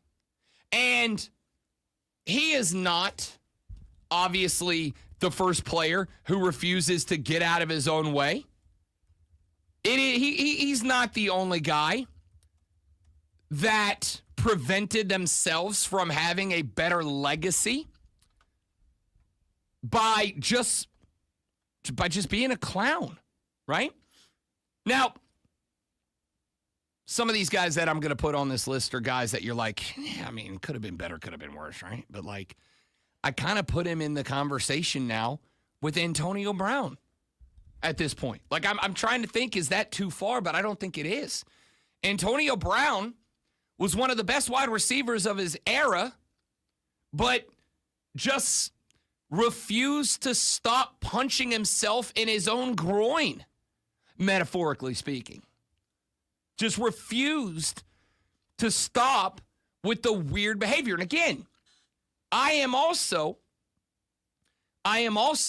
willing to say some of these guys ain't, I don't know how to say this. I don't want to be insensitive because as I started the show off with when we talked about Michi Johnson, who is transferring back to South Carolina, transferred to South Carolina from Ohio State, transferred back to Ohio State. Now he's transferring back to South Carolina.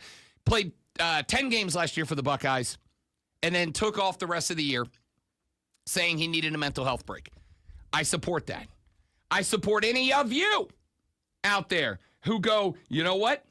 I'm hitting a wall. I need a mental health break. I think it is admirable to recognize that. I think it is admirable to understand that, and I think it is admirable to say, I'm going to give myself the break that I need. I do.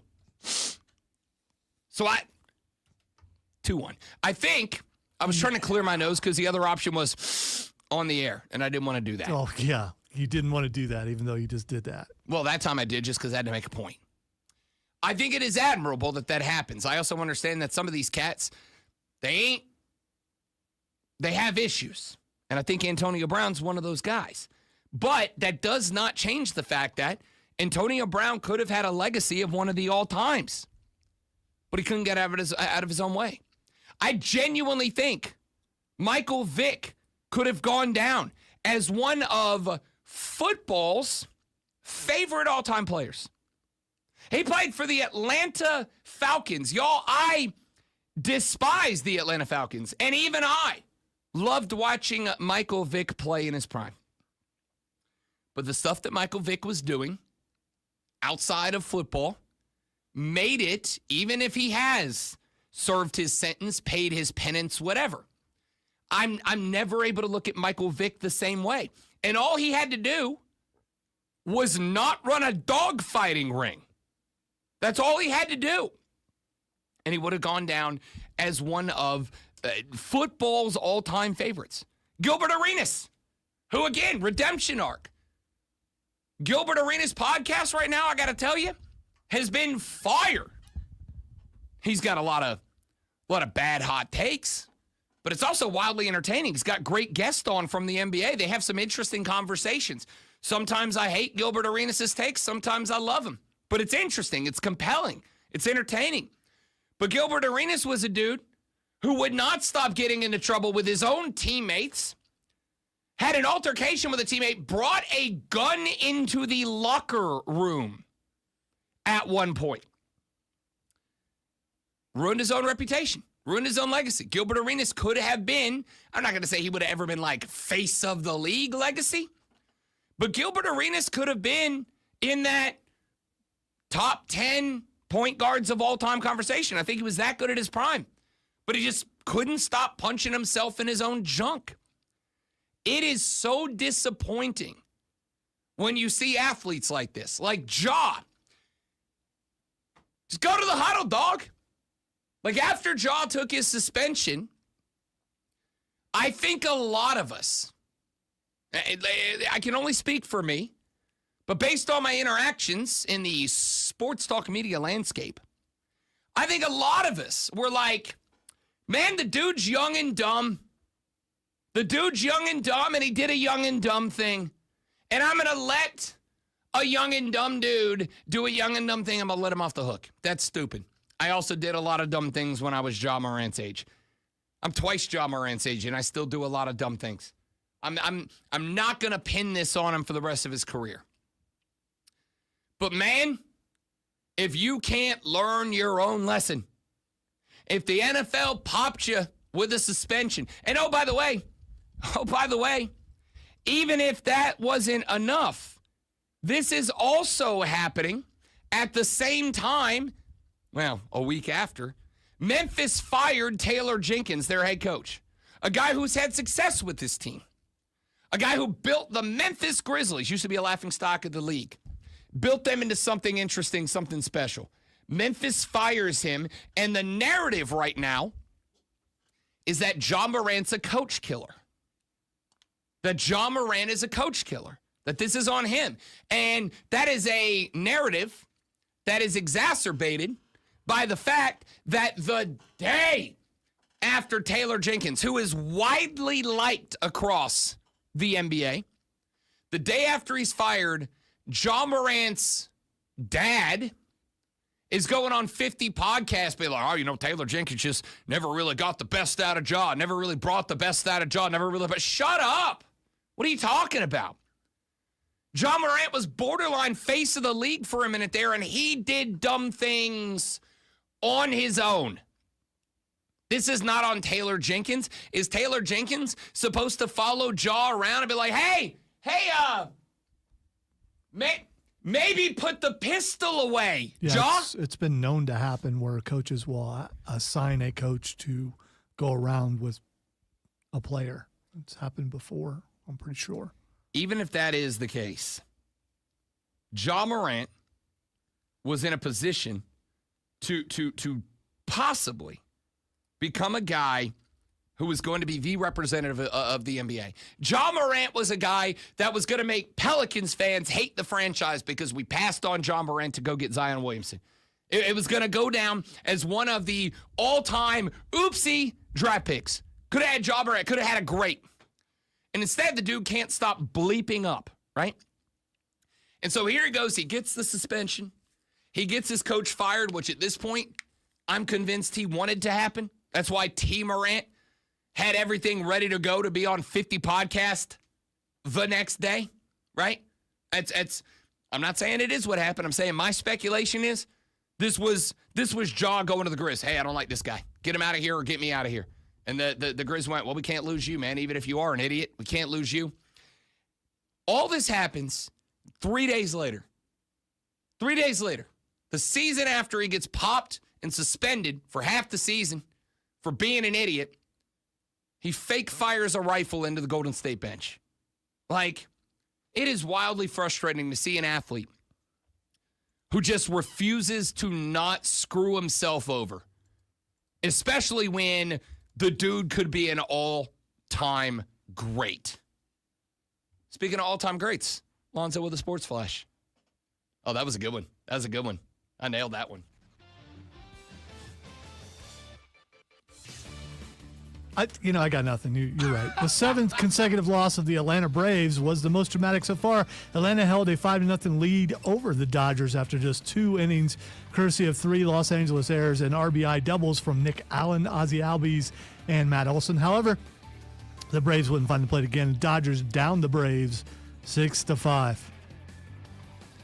The Greenville Swamp Rabbits dropped a tough 4-3 loss to Jacksonville at home last night. Carter Savoy recorded a multi-point performance with a pair of goals, but the Icemen scored on 2 of 3 power plays opportunities. The Rabbits rematched Jacksonville on the road Friday before home games against Atlanta and South Carolina on Saturday and Sunday. Tune in this afternoon from 3 to 7 p.m. for Wire to Wire. Call Bryson and Diesel Ride Shotgun on your drive home. Get you up to date on the latest local and national sports news.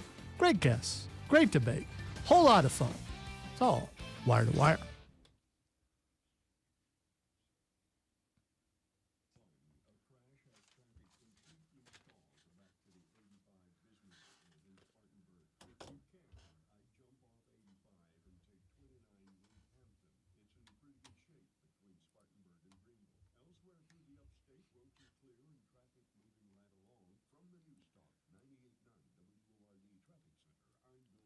You can be legendarily bad, Steven. I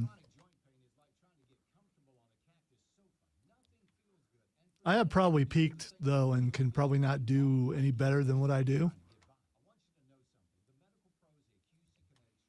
Can definitely do worse, and have, and will again.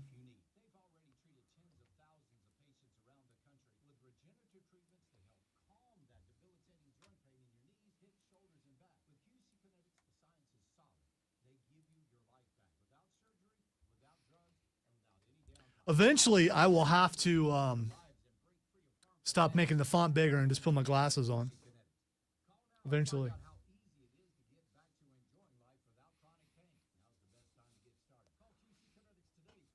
In all honesty, I lost all track of time because I just looked up at my screen and saw like 2 kids burying their dad in the sand, and then his head was out of the sand, and then lightning struck, and it turns out it was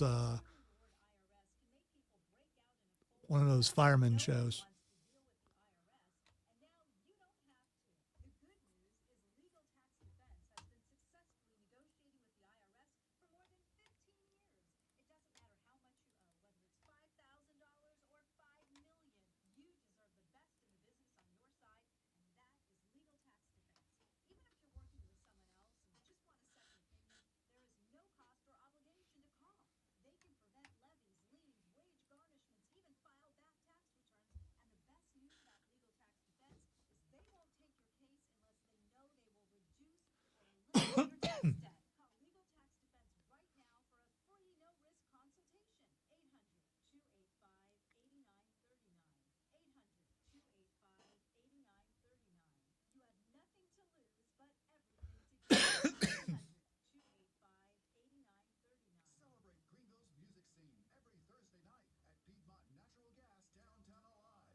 From what I can tell, it definitely would be an upgrade as far as specs go and everything.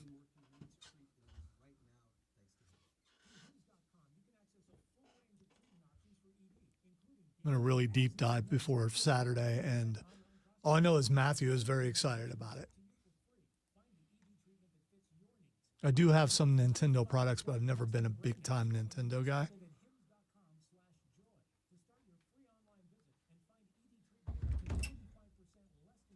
Get into horses. Is it true that Switch 2 games are going to be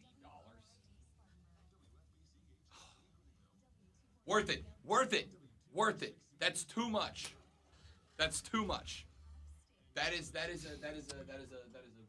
console killer. Actually, Game Pass is trending because people are saying, why would I do that when I could just get Game Pass? Exactly. Although I'm about to rage quit one of the free games that, Atomfall, because I can't. I know how to beat the last part. I just can't. I could go down to story mode to beat it probably, but. Are you playing like online multiplayer? No. Hang on, I'm tying my shoe. My shoe came untied. Welcome into the Rob Brown Show. Rob is tying the shoe. My shoe was untied. It was really because bothering me. Apparently it's necessary to have a tied shoe. I moved my feet. I was stepping on my shoelace. I didn't realize I was stepping on my shoelace until I damn near knocked myself over. Why are you wearing shoes today? I mean, you've been wearing sandals all week. Because I had brown flip-flops and I put on a dark gray shirt. They didn't go. They didn't match. You're right. I would have definitely judged you over that. I would have judged. Doesn't matter if you did. I would have judged. All right. And appropriately so. And appropriately so.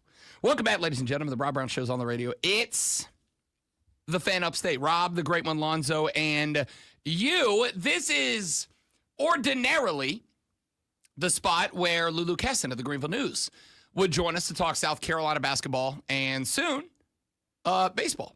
But Lulu Kesson is, as we speak, in an NCAA media availability period. Probably talking to Don Staley and the Gamecock basketball team. What with the whole they're playing in the Final Four again tomorrow conversation. So Lulu Kesson will join us tomorrow on the show. Ordinarily at 8:40 today, we would have the legendary Rashad Beard join us on the program from the Panther Nation podcast. But Rashad has his real job, the one we can't talk about, has his real job today and a doctor's appointment tomorrow. So unfortunately, no Rashad Beard this week. He will rejoin the program in his regularly scheduled time slot next week on the show. Right. Yep, I said that too. Yeah, I was just going to gloss over that because I think it's still accurate, the spot word. Everybody else is bowed out today. I've decided to not do Fight Club. No, that's not going to work for me, brother. It's not cool. Everybody else gets to go, no, I got a thing. And I can't do that. Mario's here. Because I'm here. Oh, okay. All right, never mind. Hayden asked Mario will be here at 9 o'clock. I don't think you mentioned Mario, but it's because I interrupted. Guys, no, it's because Mario's the only one who didn't say no to me. Scratch that. You know what? Those are good people who had to postpone. So those are good people. Yes, I'm not, for the record, not upset. As I told Lulu Kesson texted me yesterday at last night, I should say, at like 10:30 p.m. And she's like, quote, I am so sorry. I forgot to have NCAA media tomorrow at 8 o'clock. Is it okay if we do Friday? I was like, Friday it is. The audacity, and I said the same thing to Rashad. The audacity of you telling me that you have to do your job instead of doing the interview that you do for free every week. You're fine. We're locked in for Friday. And her response, Lonzo, was, and I quote, Slay. That's awesome. The vibes are unmatched. Slay. I was like, yep, slay indeed. Slay indeed. So, Lulu Kesson will join the show tomorrow, where we will talk about the Gamecocks' run to the Final Four in women's basketball. We will preview the matchup tomorrow evening. And then we will talk natty, should the Gamecocks make it there. And then next week, when Lulu Kesson joins, we will hopefully be breaking down the Gamecocks' run to another national championship. Or, if they don't make it there, what went wrong. And Lulu Casson covers baseball for the school and for the newspaper as well. So we will start to switch our interviews with Lulu Casson over to the hardwood. Rashad Beard. I'm a little bummed out that he's not here. I mean, I'm bummed out they're both not here. Lulu will be with us tomorrow. I'm bummed out that Rashad Beard can't make it this week. And I'm bummed out because, A, we're effectively 3 weeks away from the NFL draft tomorrow, A. And B, I really want his thoughts on this Tet McMillan thing. Because Rashad is a dude who has mentioned a couple of times. He is kind of looking forward to seeing the Carolina Panthers end up with a wide receiver in the draft. And I think, based on the fact that there's a handful of very good edge rushers in this draft, led, of course, by Abdul Carter out of Pennsylvania State University. There's also a lot of NFL teams that need edge rushers. And edge rusher is a relatively, though not widely, relatively deep position. But Ryan Horvath and I on Tuesday's BetMGM tonight were talking about this. Of the 9 teams from 1 through the New Orleans Saints at number 9 that need an edge rusher, I think we decided 7 of them have edge rusher as a need. Tennessee has edge rusher as a need. Cleveland probably doesn't need an edge rusher because they re-signed Myles Garrett to a new contract, though there is increasing smoke right now that Myles Garrett, remember the whole saga of Myles Garrett was, I'm not re-signing. The door is shut. There's no chance in Hades that I'm coming back to C-Town. And then like 3 days later, he came back to C-Town. There is an increasing number of rumors out there that the reason Myles Garrett signed a new contract was because Cleveland said, do us a solid. We want to trade you. But in order to trade you, we got to get you signed. So here's what we'll do. We're going to sign you to the highest non-quarterback contract in the National Football League. And when we do, we will then trade you to another team that will have to pick up that contract. And we will end up having to eat some of that money, but that is also a guarantee that via a percentage of it from us and a percentage of it from another team, you will get that much money, you will get that contract paid out correctly, and we'll get you up out of here. And that Myles Garrett effectively said, you know what, that's going to guarantee me that I'm going to get paid. So I'll go ahead and take it. And even if I don't, even if nobody wants to pick up that contract, I'm still going to have the highest salary of any non-quarterback in the National Football League. But Cleveland wants to trade Myles Garrett. In fact, I don't believe this before I even say it. I do not believe this. I do not believe this. One more time. I do not believe this. But this is a rumor going around on the social media world right now. The social media rumor of choice right this very second is that Cleveland is working with the Dallas Cowboys on a framework that would send Myles Garrett to Dallas straight up in return for Dak Prescott. Yeah, that's one of those. You look at it and go, what day is it? Okay, It's April Fool's. Yeah, I was seeing it before then, though. I don't believe that one. I don't either, just so we're clear. I do not believe that that is a real thing. But be honest, we could totally see that out of both of those teams, right? We could absolutely see that happening with Cleveland and Dallas. Myles Garrett, straight up for Dak Prescott. Cleveland gets their quarterback. Now they have the ability to draft a not quarterback at number 2, assuming, as most people are, we had, I think, 3 draft experts on BetMGM on Tuesday night. And we asked around all of our guests, and all of them said Tennessee's drafting a quarterback. They're done with Will Levis.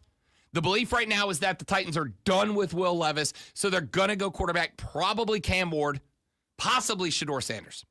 But what it would do is it would free up Cleveland to take Abdul Carter to replace Myles Garrett because they have Dak Prescott as their starting quarterback, and Myles Garrett gets his way. He gets out of there. Dallas gets to pair Myles Garrett with Micah Parsons. Micah goes, okay, I'll re-sign now. Gerard was saying earlier this week that he is, and this ought to inspire just mountains of confidence in Cowboys fans. Gerard said that he has been personally leading the conversation with Micah Parsons to get him to sign a new contract in Dallas. And, if Gerard is involved, how could anything go poorly? Yeah, but at the same time, secretly or not secretly, they're selectively aggressive. So that trade that you mentioned, that would be selectively aggressive. It would be selectively aggressive. Yeah. Now, could they afford? And this is partially the reason that I don't believe this. I don't think they could afford to pay both Myles Garrett and Micah Parsons. They would have the best edge rush duo in the history of the National Football League. But they could not add anything to the offense except through the draft. So it would become, you've got the best edge rushing tandem in the history of football, and you've got CeeDee Lamb, question mark at quarterback, and a bunch of rookies. You'd have to draft almost exclusively rookies if you're the Cowboys. That's why I don't believe this rumor. Now, it is Cleveland, and it is Dallas. It is Gerald. So, it's on the table. It's a possibility.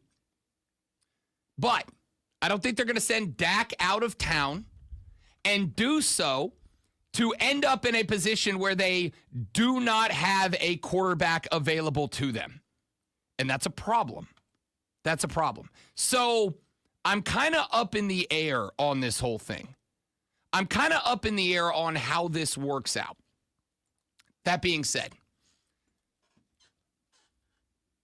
the edge rush scenario, if this was to play out that way, the edge rush scenario to me is very interesting because if Tennessee does go quarterback, which again right now seems to be the expectation, and Cleveland does indeed decide to go quarterback as well. So Cam and Shador come off the board 1-2. By the way, there is the, I mentioned the Dallas-Cleveland thing. Let me finish up that thought and then we'll move on. There is one more thought to that discussion, and that one more thought is that Cleveland sends Myles Garrett over to Dallas in return for Dak Prescott. Dallas then packages all the rest of their picks together to also trade with Cleveland to move to number 2. Guess who's going to be available at number 2? Shador Sanders. So they would go get Shador. They would make Shador the next starting quarterback of the Dallas Cowboys. They would get Dion in line to potentially move up and become the next head coach of the Cowboys, which, again, I think would be a hilarious failure for Dallas. Not because of Dion's coaching ability or lack thereof, but just, could you imagine Dion the first time the Cowboys lose a dumb game and Jerry goes out there and gives a Jerry speech because Jerry Jones feels like after every Dallas Cowboys game, he's got to be the guy that speaks, and Dion gets ticked about it? Oh, please, inject it into my veins. That'd be incredible. So that's the other aspect of the rumor. The thought is Myles Garrett for Dak Prescott straight up. Dallas throws a couple of extra picks in there, and they pick swap. Cleveland drops down midway through the round. They send the second overall pick up to Dallas. That's in return for picking up Myles Garrett's contract. Or Dallas adds like a 5th, a 6th, and a 7th in there to level it out, whatever the case might end up being. But that's the rumor swirling around on the social media sphere right now. There are some other factors out there. Kirk Cousins' availability. We're going to talk about that coming up here in a few minutes. There is a rumor that, and I don't believe this one either, but there's a rumor going around right now that the New Orleans Saints are shopping Derek Carr and that they may have some interest. In fact, one of the rumors right now is that a part of the reason that Pittsburgh has not yet reached an agreement with Aaron Rodgers, even though everybody as of right now believes that that is the most likely landing spot for Aaron Rodgers, is because Pittsburgh and New Orleans may be in conversations about Derek Carr going up to Pittsburgh. And New Orleans basically giving the starting job to either Spencer Rattler or drafting a guy at 8, Jackson Dart perhaps, and just going YOLO, rolling out a rookie quarterback. Hopefully we get it right. We'll see. I personally hope it's Spencer Rattler. Not because I think Rat Daddy is going to be Rat Daddy, but because my wife bought a Spencer Rattler jersey this offseason, and if he's not a Saint next year, I might lose her as a Saints fan. And I can't afford that, okay? I can't afford that right now. I got to have her on board the Who Dat Nation wagon right now, so she'll keep watching football with me in the fall. Another conversation. That's a me problem, not a you problem, but you get it. So, with all of that being said, all of that being discussed, the edge rusher situation. I think a lot of it may have to do on whether or not that rumor going around that Myles Garrett may still be on his way out of Cleveland, even though he signed that extension. That's a huge piece of the puzzle. Because if, and that trade could wait as long as draft day, as that Thursday. It might be that Thursday, maybe 10 minutes before the draft starts, that we get breaking news from Shefty that says that Myles Garrett's on his way to blank. And that changes the entire perspective on the opening round. Part of the reason that I am waiting until Monday to reveal my first edition mock draft. Because I don't believe it, but I wanted to give it a little bit of time just to kind of see how it plays out. Now, if he does not go, I think you're going to see Cam Ward come off to Tennessee at number 1. I still believe Tennessee should give Will Levis a shot. Like Will Levis was playing behind one of the worst 3 offensive lines in the National Football League in Tennessee last year. I don't think anybody could have succeeded last year with the Tennessee Titans. I think Tennessee, for whatever reason, has gotten off the hook a little bit for the team or lack thereof that they put in front of Will Levis last year. But every draft guy I've spoken to so far, like high-level draft dudes, have said that they genuinely believe Tennessee is done with Will Levis. So Tennessee's taking a QB at 1, probably Cam Ward. Cleveland is done. I think at this point, like Jimmy Haslam said at the team meetings earlier this week, that the Deshaun Watson trade was a, quote, big swing and a miss. It is the first time that the ownership group of the Cleveland Browns has weighed in on that move. They're done with Deshaun. So Cleveland goes Shedeur Sanders at number 2. And also, by the way, I don't find it coincidental that Deion Sanders at the end of last week grabs the mic and says, you know, I know I talked in the past about not letting Shedeur go certain places, but I'm not going to be a helicopter dad. I'm not going to stop Shedeur from going to play for any team. And then 3 days later, Jimmy Haslam grabs the mic and goes, the Deshaun Watson trade was a bust. That's my bad. That's our bad. Shedeur Sanders, number 2 to Cleveland. Now we sit at the New York Giants at number 3. They need a quarterback. They're not going to be one available. Now, I do think there is still the possibility that the New York Giants may put together an enormous package to trade up and trade spots with Tennessee so that they can grab a quarterback. I just do not know and have not heard that the G-men believe that Cam Ward or Shedeur Sanders is their guy. I think the Giants would probably rather trade to number 2 and to go get Shedeur at the number 2 spot, because remember, Shedeur showed up to the, the Shriners game or whatever it was, wearing the Giants custom cleats. I think that conversation's already happened. So, I am going to go with Cam Ward to Tennessee at 1. New York tries but fails to trade up to 1 or 2. Shedeur goes number 2 to Cleveland. Giants go offensive line at 3. That is the best possible scenario for the Carolina Panthers. Why? Because while I do not think Abdul Carter is going to drop all the way to number 8, it does push one of 2 or 3 other edge rushers to 8, and I think that's the direction that they go. I think they could have been in the market for a wide receiver. I think Tate McMillan screwed Tate McMillan. We talked about that earlier. We may bring it back up. We'll find out. But if those 3 picks play out that way to start the first round, Carolina should be very happy about that. Back after this on the Rob Brown Show on the Fan Upstate.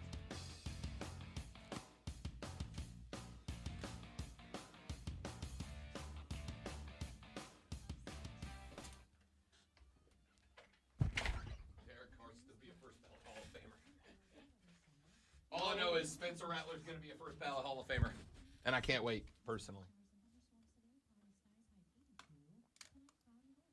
All right, give me 30 seconds, guys. I'll be right back.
The Rob Brown Show back on your radio. It's the Fan Upstate.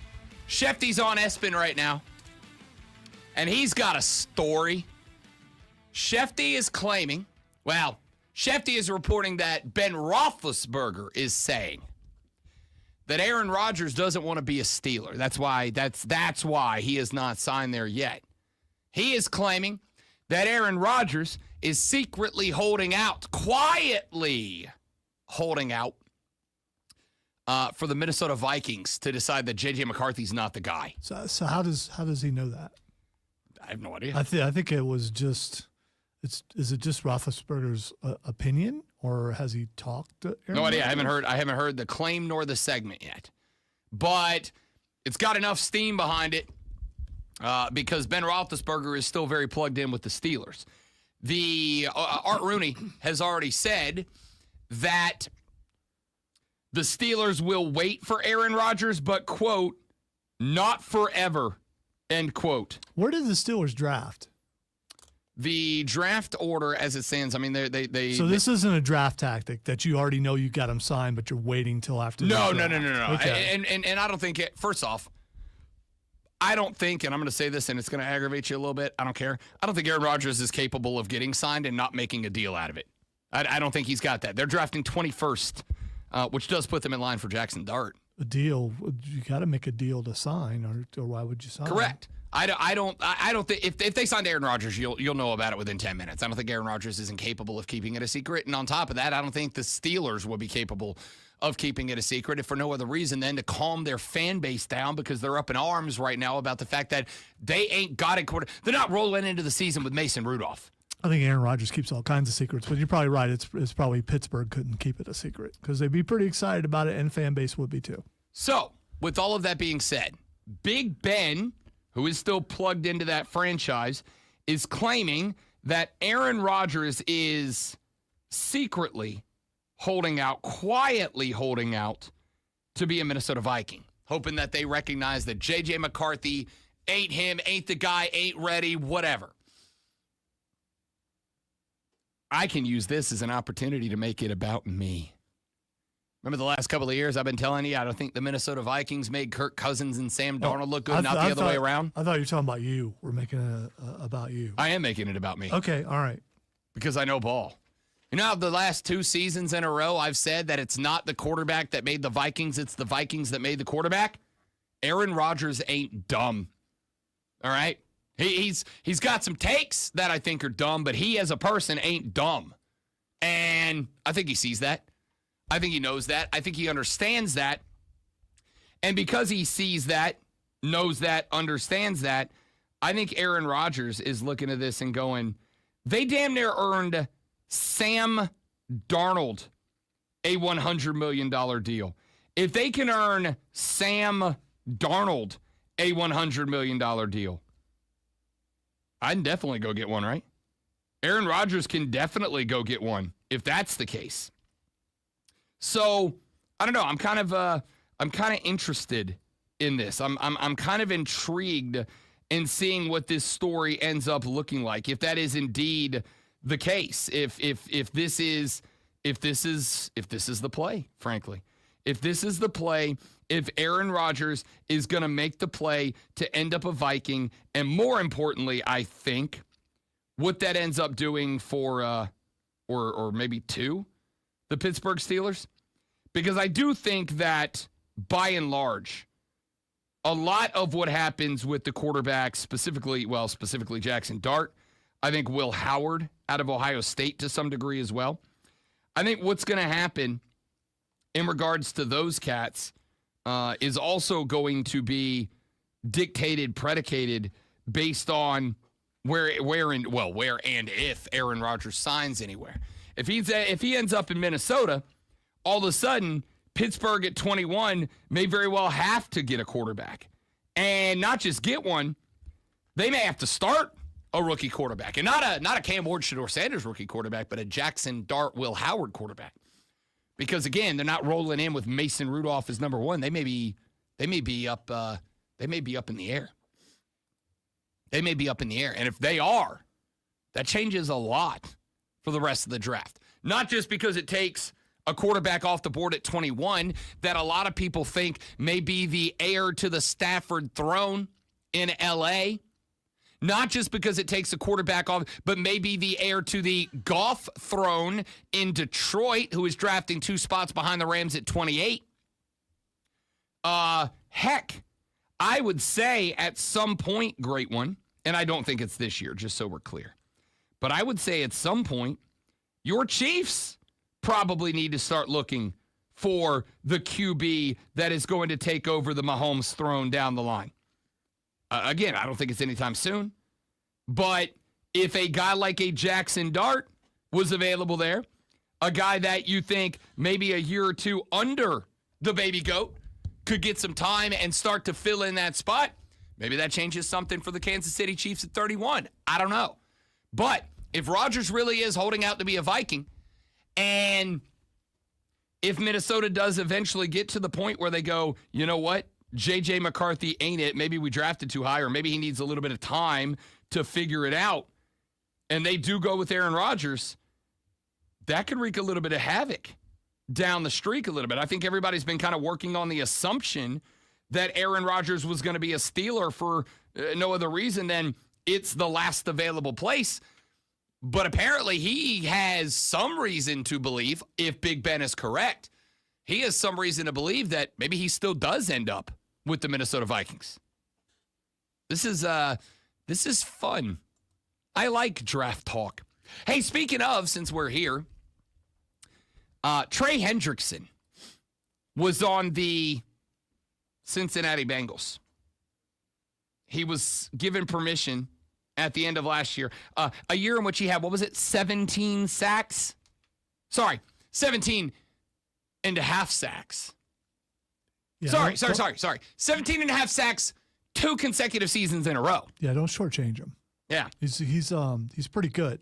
He's real good. That would be, of course, former New Orleans Saint Trey Hendrickson, who, much like former New Orleans Saint Zach Baum, has turned into a world-class defender that we decided not to pay and instead just put ourselves in cap hell for not 2 all-pro defenders. But that's a personal problem. Trey Hendrickson was on the McAfee show yesterday, and he was upset about a comment made by Bengals Executive Vice President Katie Blackburn. Katie Blackburn was at the NFL owners meetings, and as of right now, when you're at the NFL owners meetings, you get a microphone. And Blackburn decided she needed to talk about Trey Hendrickson.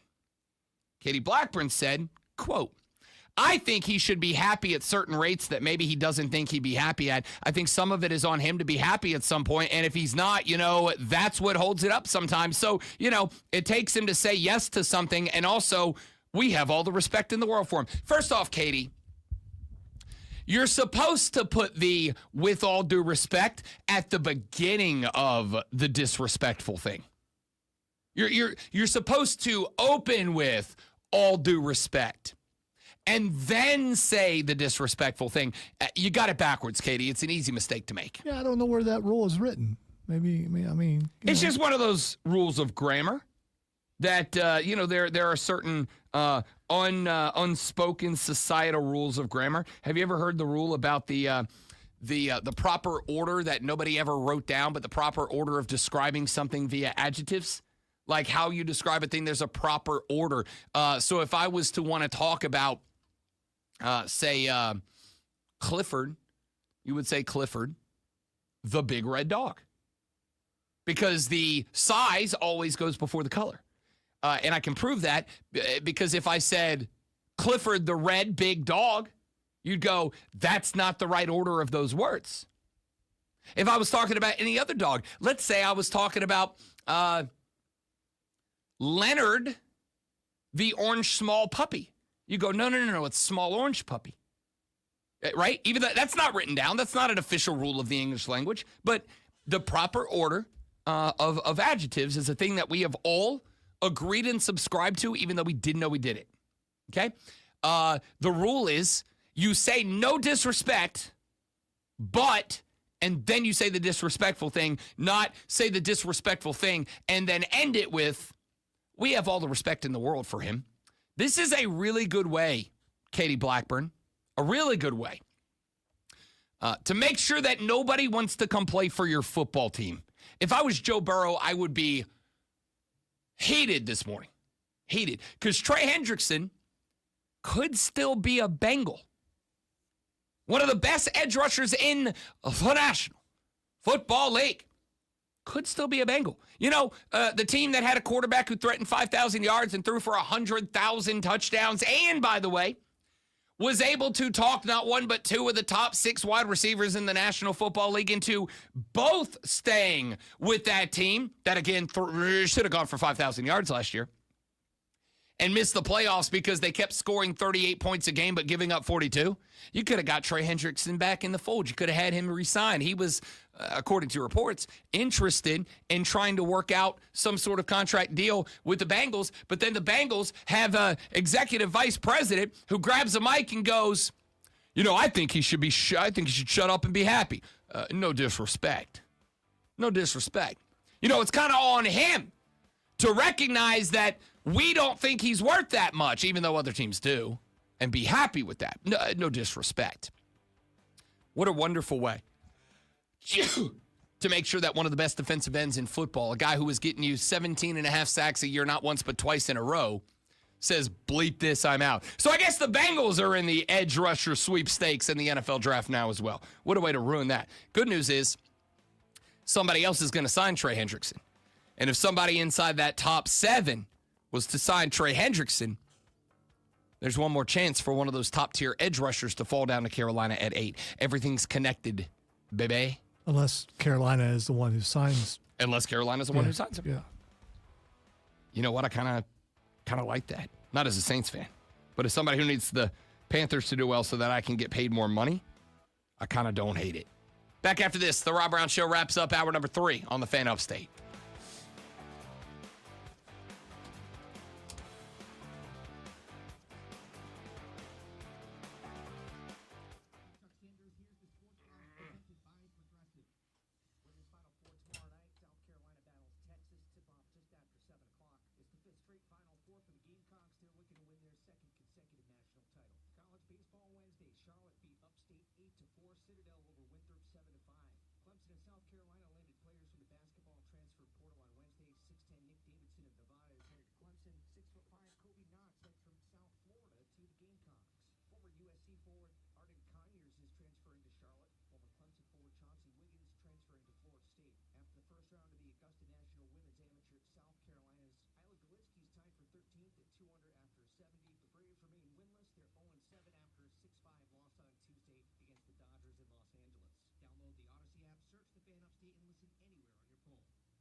Wasn't expecting a Clifford reference today. Got to say.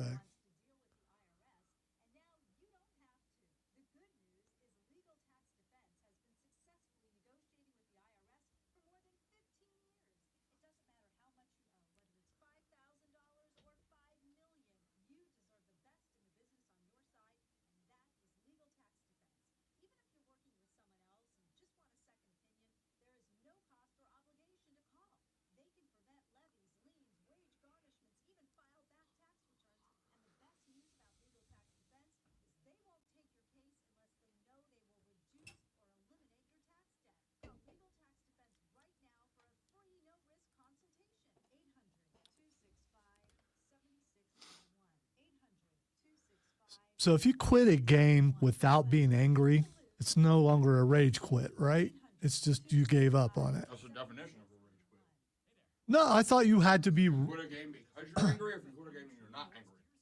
If you quit a game and you're not angry, you just decide, yeah, I can't beat this, and just move on. It's a giving up attitude. The rage quit is ordinarily like, blink this, I'm done with it. No, exactly. Yeah. I mean, I'm kind of angry at myself for not being able to have enough skill to beat something. And it's also a matter of patience. There's a door I need to get through. To get through the door, I have to defeat basically an entire army. I've been unable to sneak past them. I've been unable to take a couple guys out and just run for the door.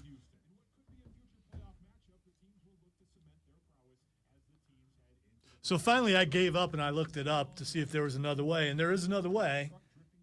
You befriend the army captain and he gives you a pass. I don't want to befriend the army captain. But there again, if it's not America, it's based in Britain. So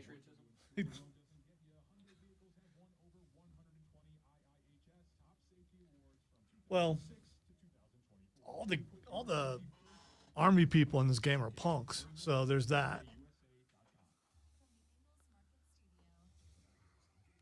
How do you get that hair, Kane? Step 1. Step 2, use shampoo. It's also lighting. It's natural, buddy. My hair is my only good genetics. There's a light right above his head. I'm just saying. It's still silky. It's very silky. He's not wrong. It's good lettuce.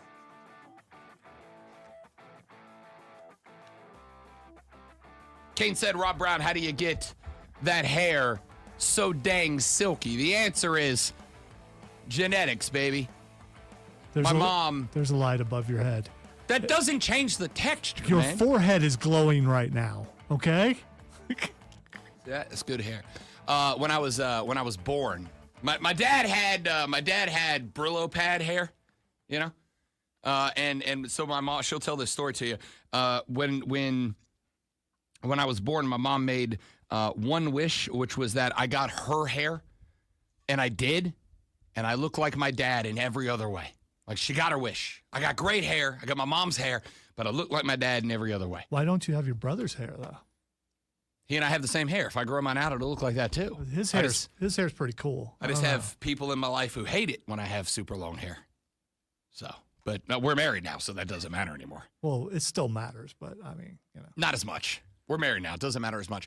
Real quick before we go on, I was talking about, because I've had a couple of people that have texted or tweeted about it, that thing that I pointed out in the last segment, which is that, and I'm coming right back to sports. Stick with me. We're going to talk wide receivers in the NFL draft here in just a minute. I was talking about that thing that there is a proper order of adjectives to describe a thing that none of us know what we like. We don't know that we're doing it, but we all do it. That order is because friend of the show, Alex Guest. By the way, fantastic contributions to the show from Alex Guest this week. He threw his wife under the bus, and now he found exactly what I was looking for. He said he had it saved to his phone. He found it so interesting. The proper order, Lonzo, is opinion, size, age, shape, color, origin, material, purpose, noun. Well, that kind of defeats what you said because it's written down. I mean, so it is. Have you ever seen it written down? Somebody just made the note of it, but you never went to English class. You never went to lit class. You never went to composition class and had somebody say, here's the order of adjectives. We just do it naturally. It's kind of like using the correct urinal in the men's room. Nobody ever teaches you that. It's just instinct. Well, there are some people in the building who would say if I were taught it, I didn't actually retain it. I don't recall those years of school at all because I'm so old. So I don't know if it was taught or not. And you will reach a point where you just don't remember. You think you remember. So how do you know you weren't taught it and you just forgot? You are 40. It is possible that you just forgot. No, literally never taught that. I took English through college. You know I took how you are taught it through college. But you are taught it when you learn sentence structure without being taught it. You just automatically see that the teacher wrote it that way, so that must be the right way to write it. Because I remember all of my English composition lessons. I never got taught this. And so here's the thing. The example that the author of this used was, you can have a lovely little old rectangular green French silver whittling knife, but if you mess that word order in the slightest, you'll sound like a maniac. It's an odd thing that every English speaker uses this list, but almost none of us could write it out. And as size comes before color, green great dragons can't exist, but great green dragons do.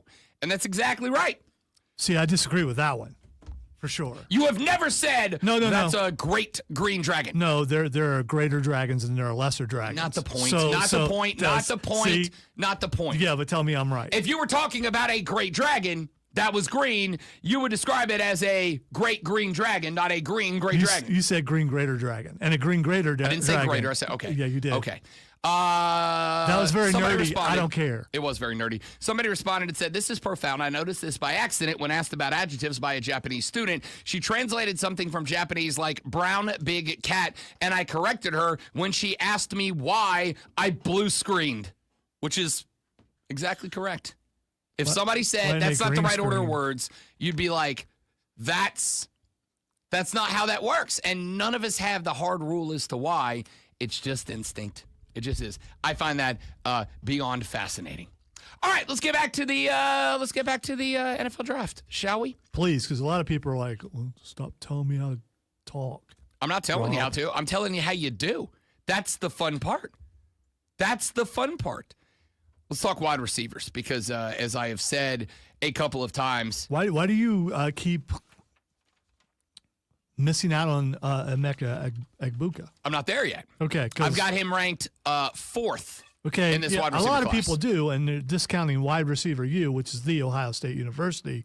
That's, I mean, almost every receiver core they've had for the last 10 years is considered a pro receiver core. I don't disagree. I think Emeka Egbuka is going to be a pro wide receiver. There are positives and negatives. By the way, as a New Orleans Saints fan, half my damn locker room over the past handful of years has been Buckeyes. All right? I'm not upset about it.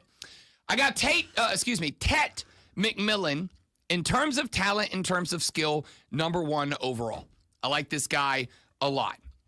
He's got good speed. It's not great speed, but he's got good speed. But he goes 6'4", 219. He can jump out the damn gym. He is not a guy who is explosive into and out of breaks. However, he is a dude that has got a good quick first move, and then I just got to throw it up there, and he can go get it. He is a good, not great changer of direction, but he's a guy that I can launch it up and he can go beat most cornerbacks up and through there. He's got a big frame. He can play over the middle, and 50-50 balls belong to him. So I like this cat. But we talked about this back in the first hour of the show. Tet McMillan was on a podcast last week, and he said, I don't watch film. I don't like to watch film. I don't want to watch film. I don't pay attention to the film. And that has been a very polarizing, a very divisive topic, conversation on the old social media. Because there's like a good chunk, I would even say a majority of people who have said, then I'm out. If you can't self-evaluate, if you can't watch yourself and pick out what I'm doing right, what I'm doing wrong, what I can do better, you can't be the best version of yourself. And I do agree with that. But then there's this other weird side of the conversation where Nikola Jokic has got me all kinds of turned inside out.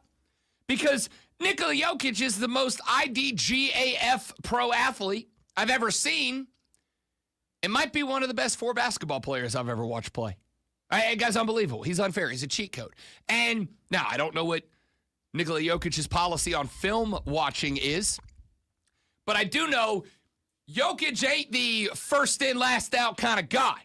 He ain't the dude that finishes a game and go, I live for this. I live for it. No, he's not. He lives for his horses. He wants to fly back to Serbia and go see his horses. That's all he cares about. Yet he shows up and he's the most dominant basketball player on planet Earth right now. So there's like a part of me that's in on Tet McMillan, and there's like a part of me that's out on Tet McMillan. Matthew Golden is the second ranked wide receiver on the board right now, in my opinion. Yes, I said second ranked, and that is the worst verbal typo maybe of my entire career. That is worse than anything you've had to dump before, Lonzo. I am infuriated with myself right now. Yep.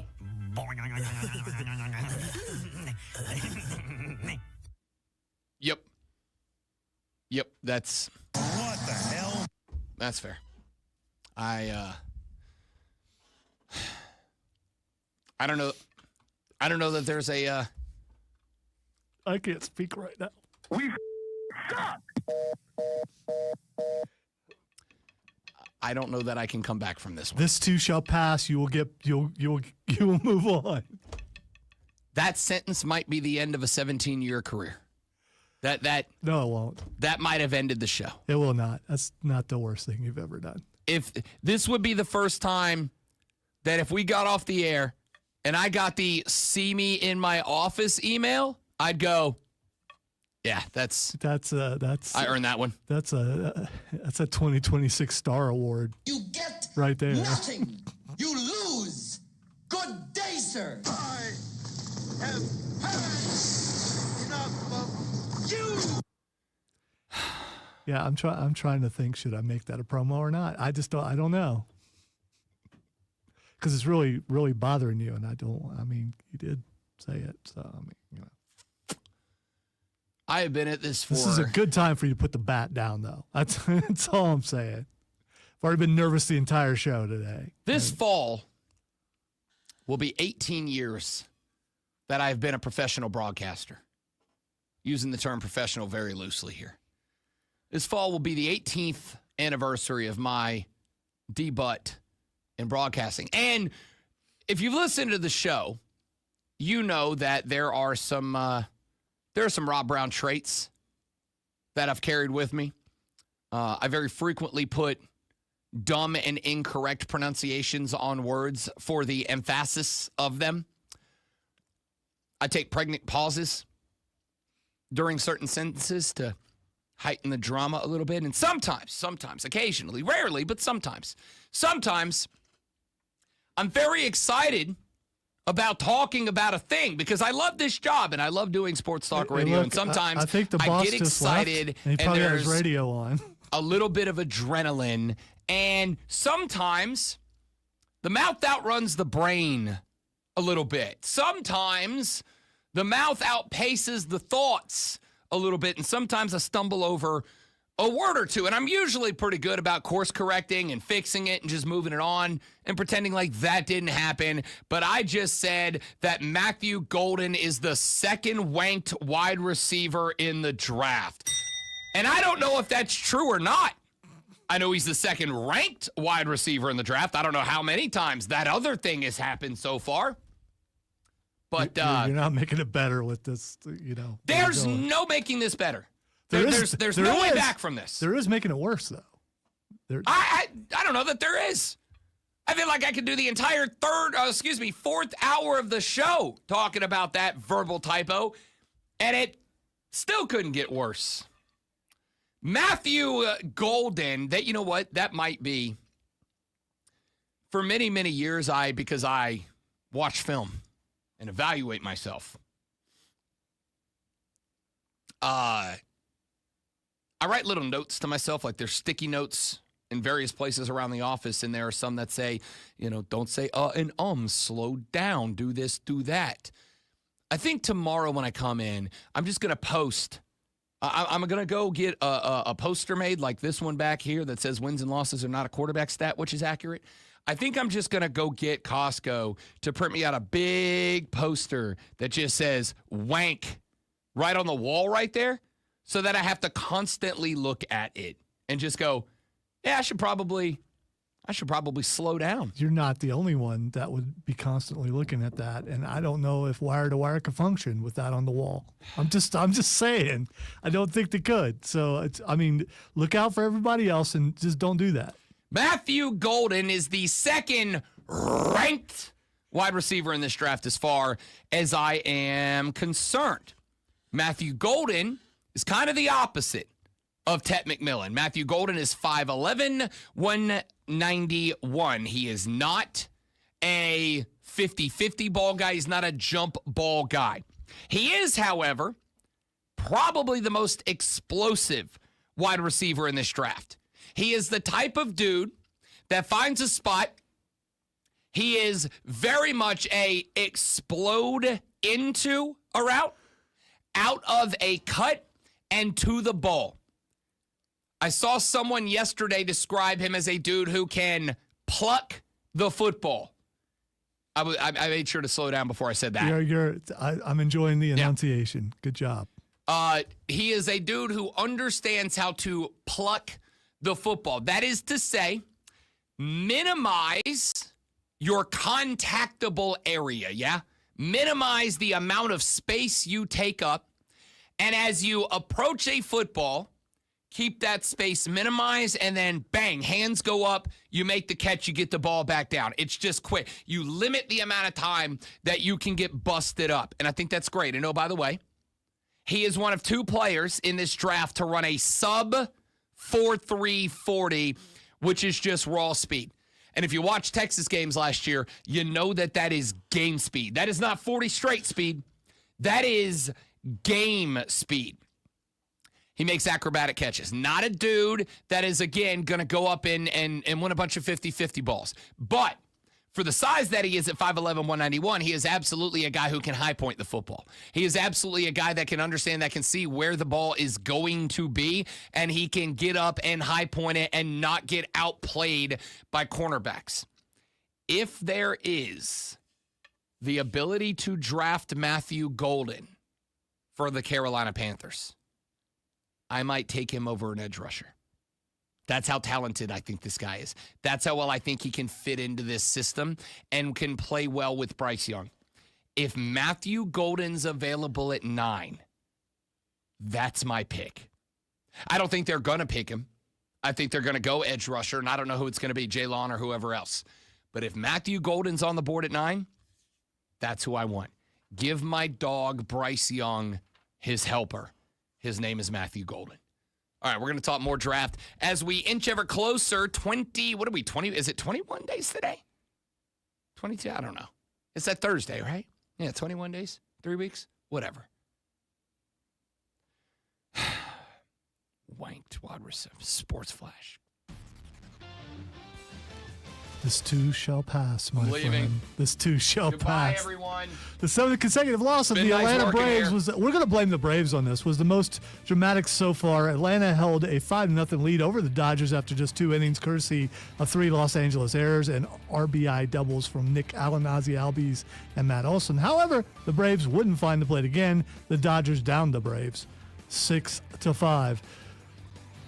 10-time NBA All-Star Carmelo Anthony found out yesterday he will join the NBA's 2025 Hall of Fame class. The 6-time All-Star selection, All-NBA selection, was drafted 3rd overall by Denver in 2003. Melo ended his 19-year career scoring 28,289 points. That's a lot, making him the 10th highest scorer of all time.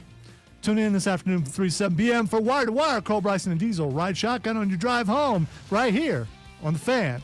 Upstate.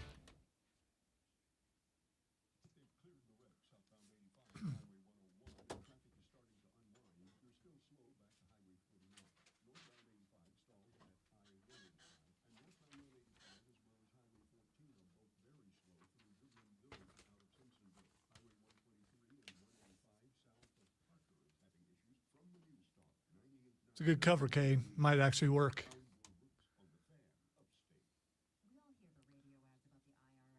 So would you, dear listeners, turn that into a promo?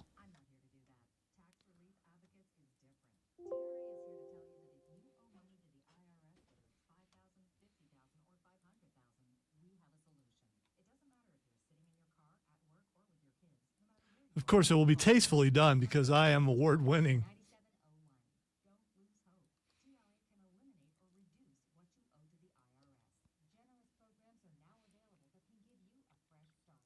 And as you absolutely saw, I was brought to tears.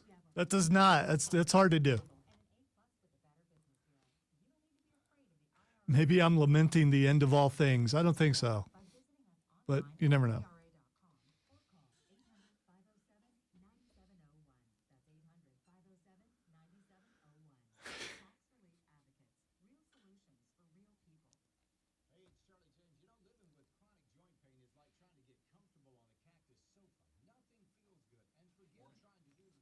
You're not Rob Brown.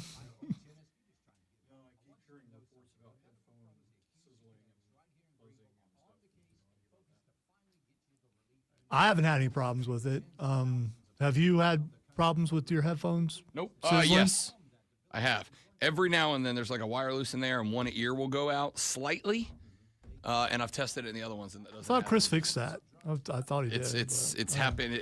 I don't think it's happened today, but it definitely did yesterday. It's this one. Yep. Not that I'm aware of. But I don't think anybody uses those two. I think we only use these two. So I've plugged my headphones in over there because that was happening on this one over here. Hang on, guys. Be right back.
Double. Ah. Big Daddy, how you doing?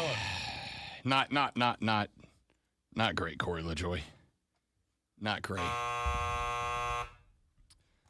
Lonzo's eyes were literally watering up.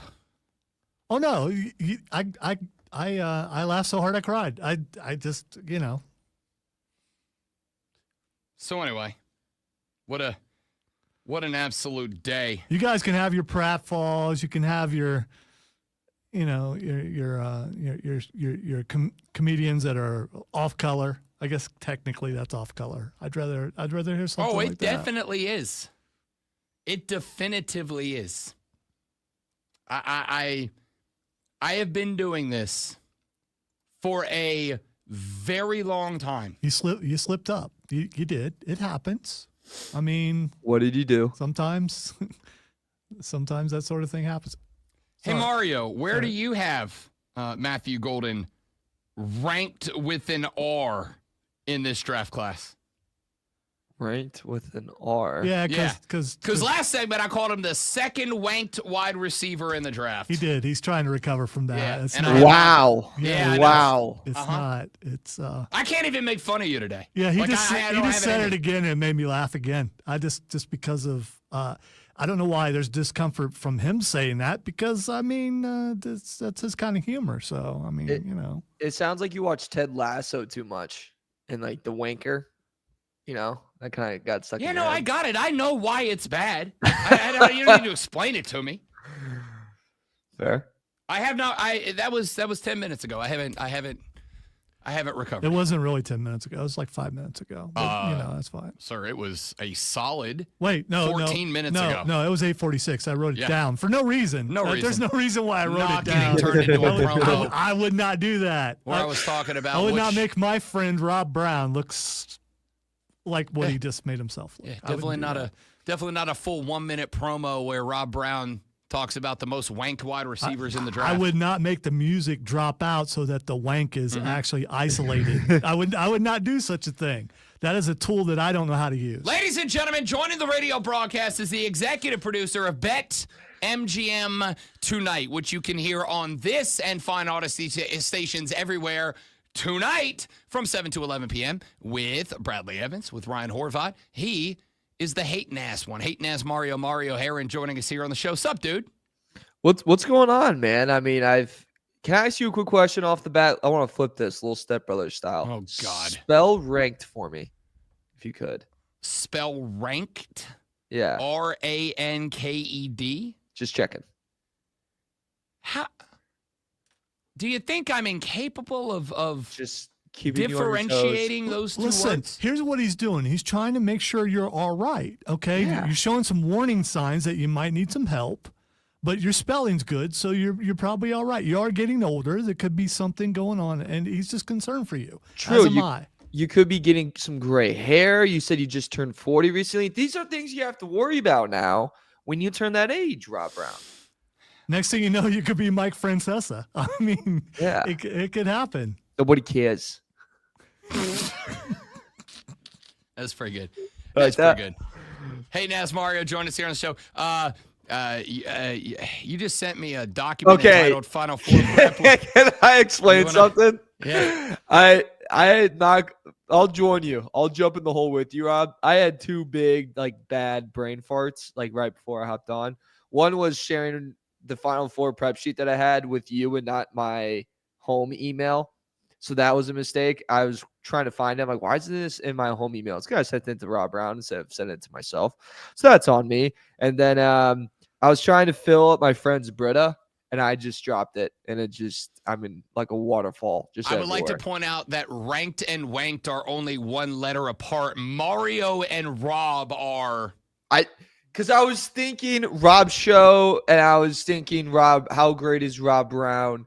He would never mess up saying ranked. He is the best radio personality in the country. I can't wait to talk to him. That's what I was thinking. Cool. That's what I think almost every day. Every day. Hate Nas Mario joining us here on the Rob Brown Show in the Fan Upstate. James said, pretty sure no one's working today at the FCC due to budget cuts. That's pretty good. That's pretty good. If that was a dumpable word, it would have been dumpable.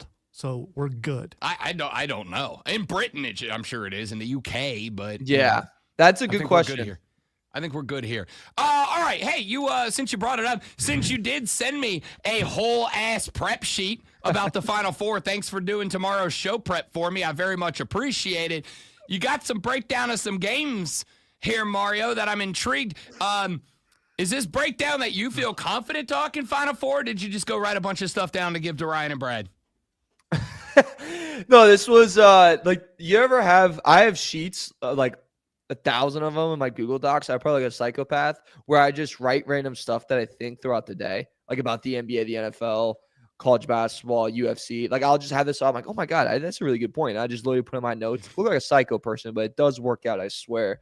No, I feel confident in the fact that when I watch Auburn, Florida, there is going to be a moment where Auburn is going to be up by like 8 points, and people are going to think that this game's put away and it's over. Auburn's going to advance to the championship. Everyone's getting behind Bruce Pearl, so he's finally going to get the ring.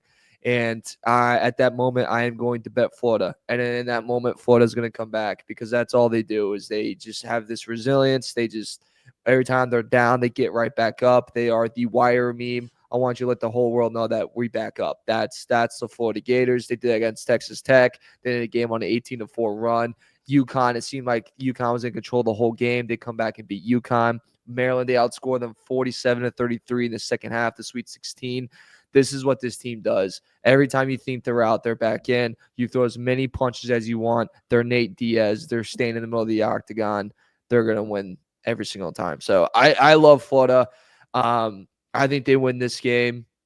I think they win it all. Personally, I have them in my bracket, and I've kind of thought throughout this whole tournament, just from the SEC tournament, that this is the team that's going to be able to do it. And they're very, very deep, man. They can throw a lot at Auburn. So I lean Gators.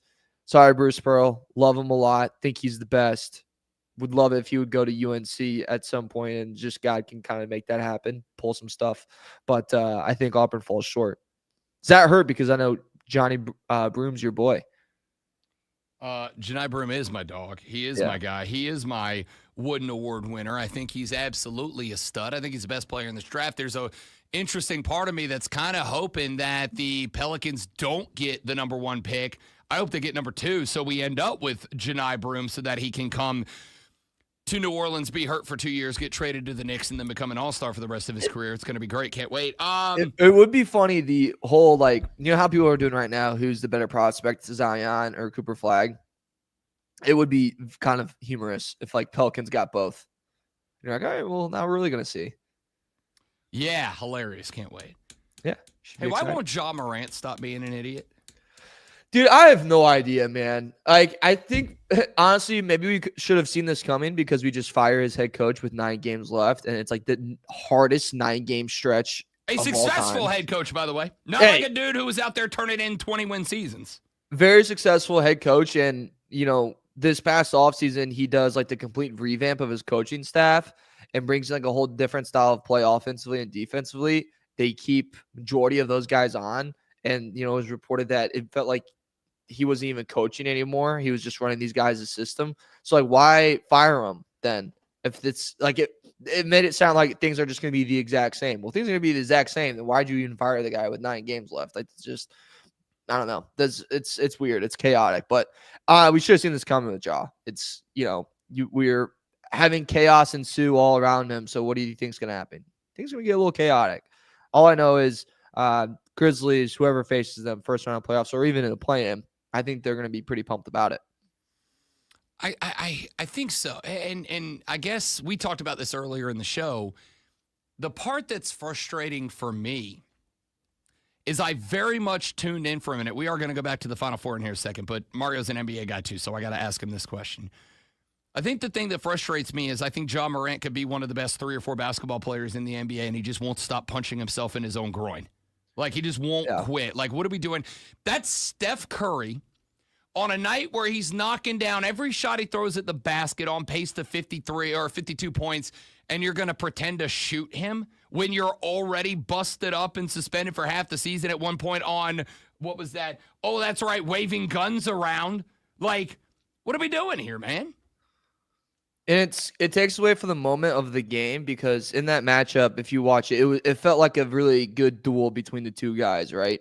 And John Morant, if you just rewind the tape and the back-to-back second seeds, it felt like Ja was like the next guy to kind of take over the league, and that was really exciting. And that's what everyone wanted. He had this factor of him where you go, he reminds us of Derrick Rose because he just attacks the basket, finds a way to finish. He was leading the league in points in the paint. And you're like, this guy's not even 6'5", and this guy's leading the league in points in the paint, which is exciting to watch. He was very, very likable. He was marketable. And then next thing you know, like things just start taking the turns for the worse. He just starts making these bad decisions, gets suspended, then he gets hurt. And you go from a guy that everyone loves and is like praising and you see as the next big player in this league to do you want to be in the John Morant business? Like if you're a team, do you want to trade for him? Do you want him to be the face of your franchise? Like where does that go? What head coach can you even get to pair with him next in Memphis? Like, do you need like a hard edge coach, like a Nick Nurse type, an Ime Udoka type? Like, what's going to take it to work? Or do you need a guy that's a very good players coach, Tyronn Lue? Like, is that going to work? Does the Miami Heat make a call and they like somehow get him, and then he's going to fit into Heat culture? I don't know. I can't tell you what's going to happen, but I can sit here and say if I had a choice between like the young stars, between you throw him and you throw Ant in there, you even throw Tyrese Halliburton in there, you throw Zion in there. Where does he rank, and who do you want to start a franchise with? Because right now, I'd say that he's honestly towards the bottom.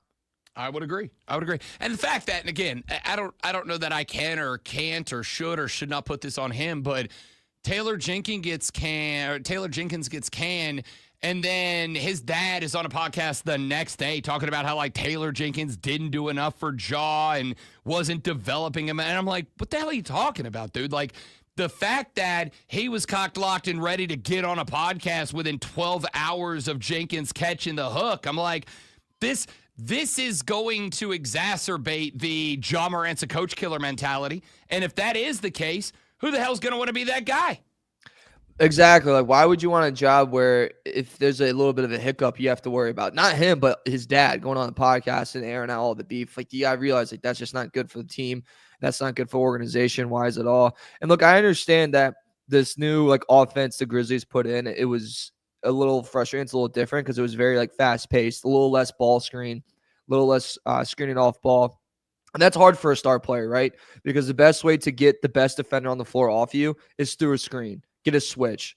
That's the best way to do it. And when you have to face the Thunder and you have Lou Dort on you and you're like, God, this guy's a physical specimen, but like a Greek god. And I can't get a ball screen to kind of get him off me and switch into someone else as an easier matchup. Yeah, that's frustrating. But at the same time, you're playing great basketball. And if it's working for you like they say it was, then you kind of got to bite the bullet and just keep going. It's not a good look for the Grizzlies. And, he's still very, very early in his career. And it seems like there's some maturing that needs to happen. And that needs to kind of be done and be addressed. And if you're the Grizzlies, you also got to talk to them. Go, look, every problem you have, keep in-house. I talked about this actually yesterday with Brandon. Anytime someone like outs a beef in public, that never makes the beef better. That never is like, you know what, that really felt great to tell everyone on a podcast about the current issue. It's all resolved. Like, no, man, that's not how that works. No, I agree entirely. All right, let's go back to this Final Four here for just a minute because you clearly have thoughts. Thanks for the show prep again. Look, I got Auburn winning the national championship. I've been high for a while, but I've also said a couple of times that pick was made for me a couple of weeks before the tournament. Florida has obviously gotten white hot. Here's the thing that I love about this game, though, especially if you watched the Auburn Elite Eight game. Number one, the jungle travels very well. Like, the Auburn fans have been waiting for this season for a long time. Florida fans obviously travel really well too, but I think it's going to be 60-40, 65-35 Auburn fans in that building, A.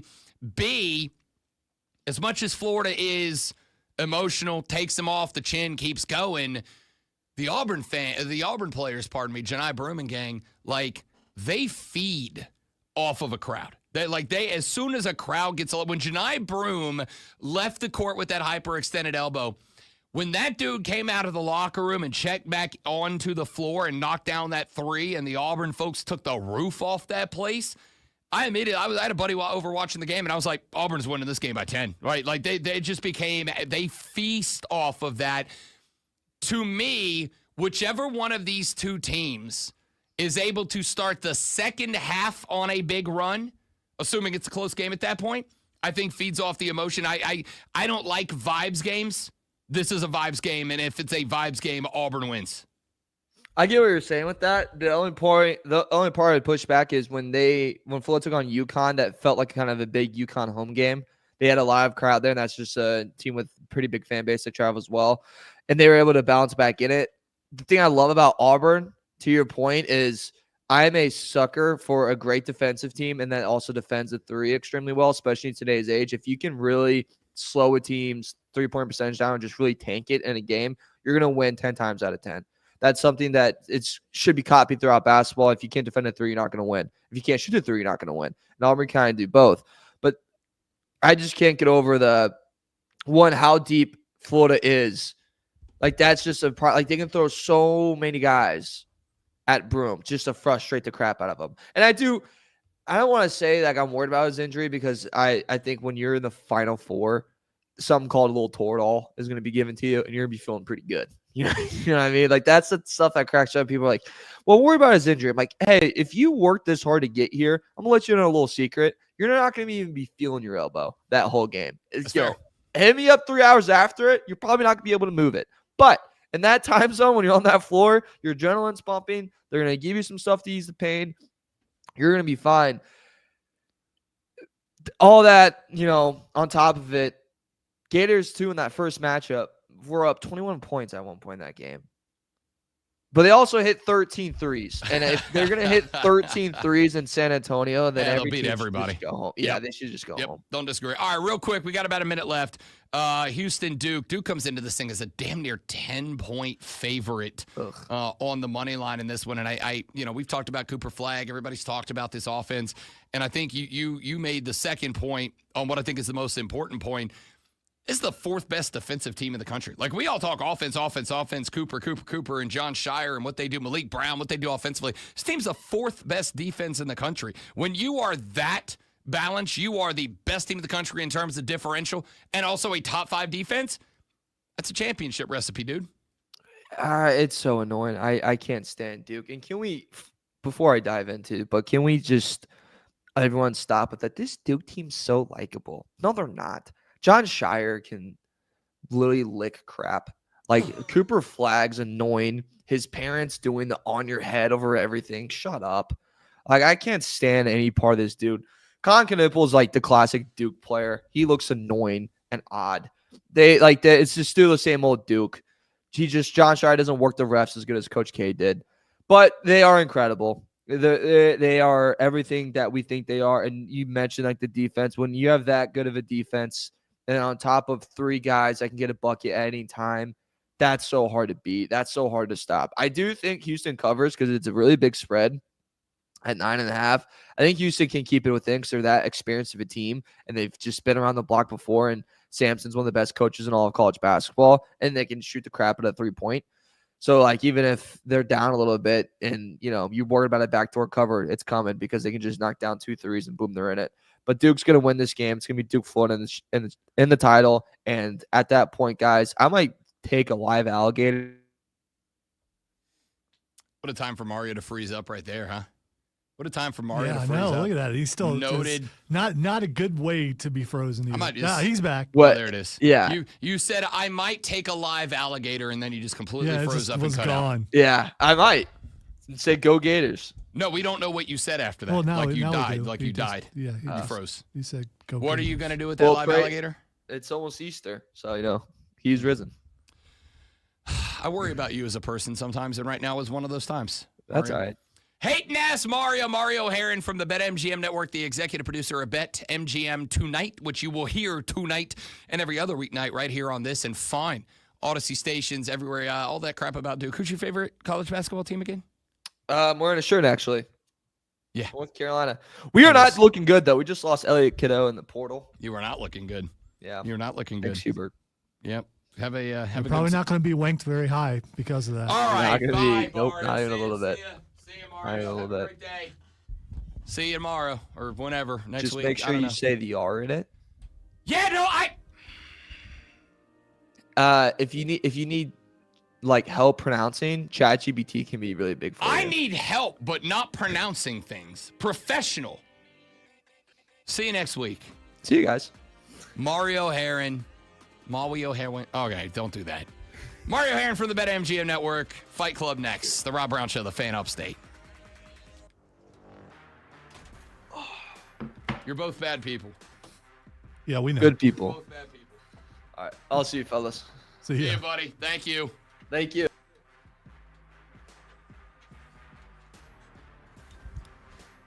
Unbelievable.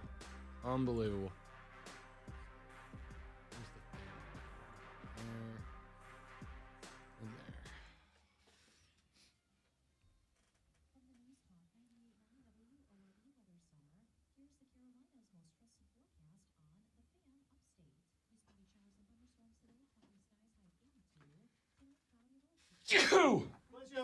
Thanks. That's been building for a while. It hurt. Be right back. I need a break.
Welcome into the Fight Club, also known as Talk About John Cena, which we're going to do here in a minute. Talk about John Cena. Can't do that. That's a joke. That joke is not funny.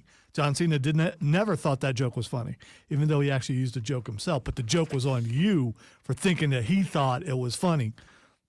I feel owned. And you should. Before we get started, I just, we don't do this enough, but I would like to thank all the people who get us wrestling interviews, including Rob and Michelle Young from Borderlands Comics and Games, who get us every year. We get interviews when South Carolina Comic-Con rolls along, which it is coming up on the 5th and the 6th, which is this Saturday and Sunday. And you have a chance to meet not only Matt Hardy, who we've interviewed twice now, but you can meet Jeff Hardy, you can meet Matt's wife, Rebecca, and the Goth Kid, which is, watch that on Instagram if you haven't. It's very entertaining, as well as Don Fry and Mark Coleman. So he always has a good assortment of wrestlers and MMA fighters, because that's what he's in. And we always get a chance to interview them. Also, not just that, but the chances that we've had to interview wrestlers throughout the years, it's been awesome. It really has. As a kid, I never thought I'd get to do anything like that, nor did I know that I wanted to until the opportunity came along. And it's like, oh, wait, we actually get to talk to them. And you know what? I don't recall a wrestler being a bad interview. I don't recall a wrestler being, for me anyway, I don't recall a wrestler being, hard to work with. They've always been really, really cool. And I just want to say how grateful I am to get to do such a thing. All right. Sweet gig if you can get it. So someone who is not grateful right now would be John Cena. Each week, and I don't know if it's because he's in Europe or what, you think this next one, it's not going to be as good as the last one. And this particular one last Monday was, I think, even better than the other two, because Cody got to respond. And I thought Cody responded really well. This is the first time, Cena didn't do all his talking and then Cody came out. Cody came out right away. They're in the ring together. I don't know that we see John Cena again until WrestleMania. I don't think he's scheduled to be on Raw anymore. I don't know. I will say, and WrestleMania is right around the corner. It's just a couple weeks away, so it's not like it's that far away. But who won? Who won in the verbal sparring this Monday, in your opinion? We did. We did. Like, I hate to be cliche. I hate to be that guy, but we did. I mean, that was, as far as a back and forth goes, that's as good as I've heard in a very long time. The two best parts, obviously, were there was more in that promo than you have in your jorts, which was just a baller of a line. And John Cena, you're my hero, but you're a piece of was spectacular as well. Like, I got to tell you, there was a part of me that was concerned because, again, I've said a couple of times, I think the lead up to Cody Rhodes winning the WWE Heavyweight Championship was as good as we've seen since Daniel Bryan's road to WrestleMania 30 in terms of a build-up. But I thought the year in defense, frankly, has kind of been relatively boring to me, because at the end of the day, when a guy becomes a white-hot, pure babyface, it's kind of boring because that's not how real life is. I was a little prepared, especially with it being his farewell, even if Cena was going to put Cody over on the way out the door, which I'm not entirely sure he's going to at this point. In fact, I'm pretty sure he's not. I kept waiting. I'm like, John Cena's buried bigger than Cody Rhodes. He buried Dwayne. He's buried Austin. Like, he's buried people bigger than Cody Rhodes. I kind of thought if he comes out here and shows this guy up, this could get weird. I got to tell you, as much as I have not been a Cody Rhodes during his run guy, he is more than held his own mic to mic with John Cena, which is, I got to give him his flowers for it. Yeah, I don't know what the WrestleMania odds are as far as Vegas goes, but I got to think that the money's on Cena to win this. And it is. And here's the other thing. He's like I want to say last I checked, he was like minus 225. Cody Rhodes was like plus 450 or something. Like it's been said, and it is true, Cody is better when he's chasing. But the thing is, what happens when Cena's gone? who's going to take that place. I don't know. Cody does. Cody goes right back. No, I mean, who's going to be the next heel? Well, who's going to be Rock's guy? Does this whole storyline end when Cena retires? Or is there another soulless person out there that we just don't know about? The rumor is that it could be someone who dresses kind of funny and has a chance. That's close, but not, yeah. Well, of course I can't do it. And we've seen him be corporate guy before, so. See, I don't even think he has to be corporate guy. I don't think he has to do anything different. I don't think you even have to change dramatically the character for Seth Rollins to step in and fill that role, especially considering you've already got it built because you've got the connection between Dwayne and Roman. You've got the connection between Dwayne and Paul, Roman and Paul, Punk and Paul. Like, there's that whole power structure at the top. And when Cena gets beat, if he goes out on his back, again, I think Cena's winning the title. I think he carries it probably till SummerSlam. I think Cody takes it back, and then you've got this power vacuum in that spot. And if you do, there's only one guy who was unaffiliated with anybody else that can step in and go to that spot, and it is Seth freaking Rollins. I hope it's not true because I've never been a big Seth Rollins fan. I just, again, I think he was the least of the Shield. But he's managed to stay on top, and the fact that he's so angry that CM Punk gets his shot, that would drive him to The Rock. I'm sorry, Dwayne, and it would also drive him to an alliance with someone who he's had an alliance with before, and that would be Roman Reigns to take out Punk. I mean, it's a three-way. Why not? All right, Gunther. Friend of the show, Gunther. Bloody Big Jim. The Big Jim thing is so corny. I still kind of like it. Big Jim. Bloody Big Jim. Here is one of the cases where, as opposed to AEW where there's blood all the time, when there's blood in WWE, it means something. This feud looked like it's like, yeah, Gunther's beat him a couple times. He's going to do it again. But him making it personal, and the way that Gunther does it, it's just so nonchalant. It's so movie villain-like that it's just, I think now this thing's a little more interesting. Yeah, they had to do something because, listen, there's, and we've had this conversation before, there's getting over, and then there's something getting you over. And the reality is, it is super fun when the music hits to get up and yeet all over ourselves. It's fun. It's entertaining. The difference between the yeet and the yes chant is that when Daniel Bryan would come out and do the yes chant, then he'd get in the ring, and he was one of the best wrestlers in that company. Hands down, one of the best technical and objectively most talented wrestlers. So when he got in the ring, it was a great match. I got Jay, he's a Pensacola fella. I'm in his camp. I'm in his corner. I want him to be great. I got Jey Uso in a lead up to WrestleMania. Yeet is over, and then the match starts, and then the place goes dead because he's just not there yet. And that's not to say he can't be or he won't be, but there's the thought of being in WrestleMania shape. Gunther looks better now than he has looked in a long time, and he's looked good for a long time. This is the spot where you need to be either at your best or on your way. And I got Jey Uso out here botching his signature finisher to a point that Triple H was having to write that the botches, the whole lack of confidence, Jey Uso storyline to me is just a cover for the fact that he blew it a couple of times, and they've already committed. That's why Jey Uso wins the Royal Rumble, which is supposed to be main event at WrestleMania, and he ain't the main event. They're just not the main event. They can call it the main event, but opening Saturday instead of closing Saturday or Sunday is not the main event. They got moved out of that spot. And I am firmly convinced it's because Jay just is not that guy, that star right now, that they're having to cover up for it.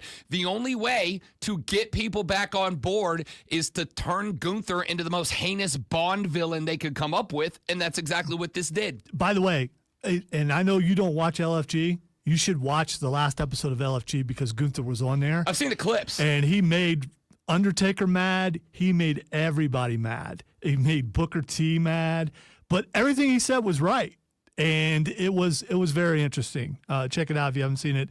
All right, we now know we're going to get Braun Breaker versus Penta at WrestleMania. I think this is one of those matches that could steal the whole show, whatever night it's on. There are, me and there's 2 or 3 buddies of mine that are all wrestling guys, and we all, we DM with each other, and we got our wrestling text thread that we go back and forth. And there is a phrase that we use in there, and it's that this match, because it just goes.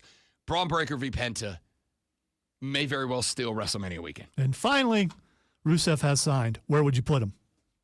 You can put him wherever you want because, and how fortuitous, it's Rusev Day. Where would I put Rusev? I mean, as far as I'm concerned, Rusev just, you know what WWE hasn't had until Gunther, and they can't use Gunther right now because he's carrying a belt. That Gunther can fill this role later. I think Rusev is better at it. He's the heel boss. He's the guy that you go through to prove that you are WrestleMania main event material. He's the guy that Jey Uso goes through to get to Gunther to take him on for a title event and a main event at a PLE. That's who Rusev is. And also, I miss you more, Lana. Every day is Rusev Day. Every day is Lana Day. Fight Club with the great Milonzo. Every Thursday at 9:20 a.m. We wrap up the show next. The Rob Brown Show, the Fan Upstate.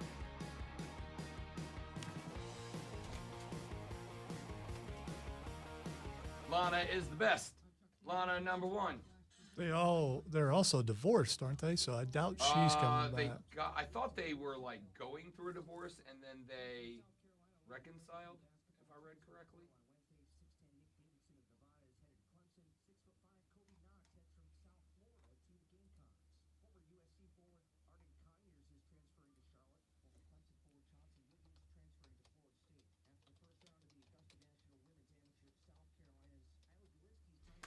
Okay. They are no longer married. They were divorced in 2023. Okay. No, it does say, but they have since reconciled and renewed their vows. Okay. I should read the entire sentence before I start talking.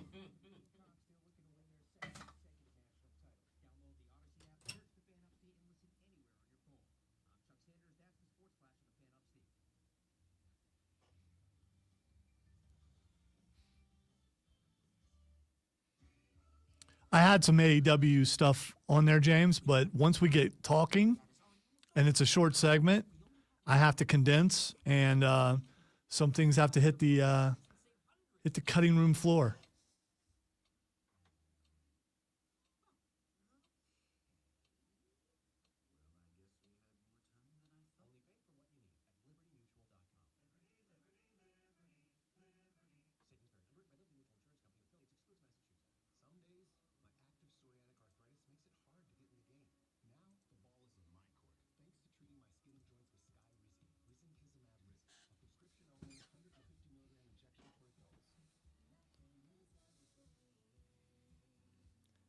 Come on, Steven. He's having a bad enough day as it is. Don't do that.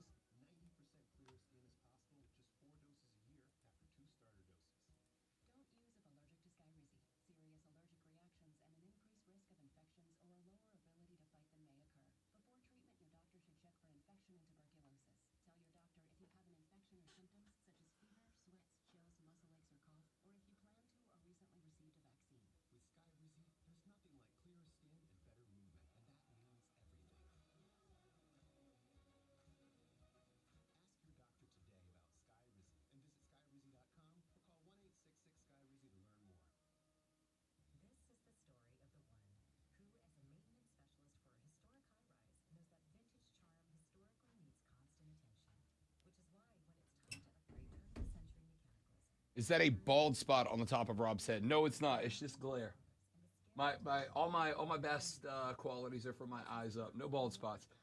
And for the record, it's a hard part. I have my barber put a hard part in so that I don't have to struggle. Although, when I do this, it's very Tobey Maguire Spider-Man 3, and I just realized that. You go and dance?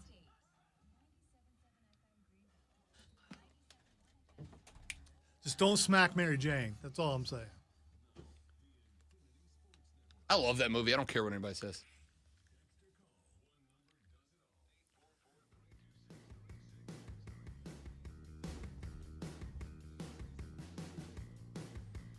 Wrap 3-1, just like that.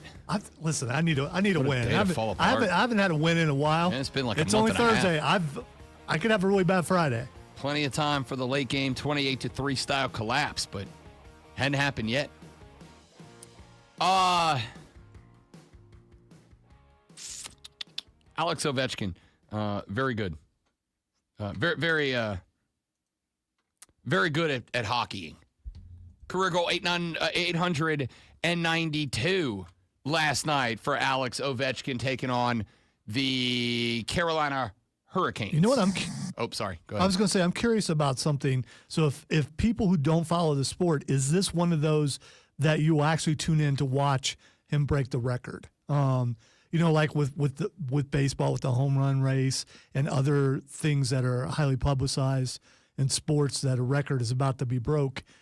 How many people listening will actually jump in and watch it who don't normally watch hockey? I think the answer is a healthy amount. And the reason why is not because it's the record, but because it's Gretzky's record, right? Like it's one thing to break a record. It's one thing to break a record that's been standing for a very long time. It's one thing to break a record that has been standing for a very long time that is held by a legend of the sport.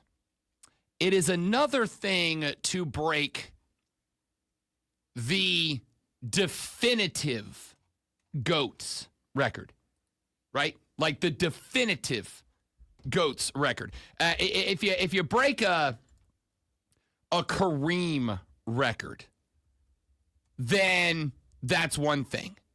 If you break a Kareem record because people are going to go, well, there's Mike and there's Kobe and there's LeBron and there's this and there's that and there's this and there's that. It's one thing to break a Babe Ruth record or to break a Shohei Ohtani record or whatever, because there's so many legends of the game. I do think Shohei Ohtani is the greatest baseball player of all time, but I also recognize that he's got a long way to go before he is going to be consensus accepted as the greatest baseball player on the face of planet Earth, although he is all time. It's going to be a while before he is accepted that way. And I think that's partly because he's still doing it. And I think it is partly because, I think it's the fact that he is a Japanese-born player and playing an American game, America's pastime, has something to do with it. Wayne Gretzky is the unquestioned, unabashed, unargued, undisputed GOAT. There are plenty of great legendary hockey players. There's plenty of Gordie Howe. There's plenty of Sid the Kids. Wayne Gretzky is, without a doubt, the greatest hockey player of all time. And while I am very much enjoying the chase for the record of Alex Ovechkin, I also have to point out, because somebody the other day was like, even if he takes this record from Gretzky, he is still not going to be the GOAT. He is not going to replace Gretzky. And I agree with that take. And before this person even finished their take, I knew exactly where they were going to go, and they were correct in doing so.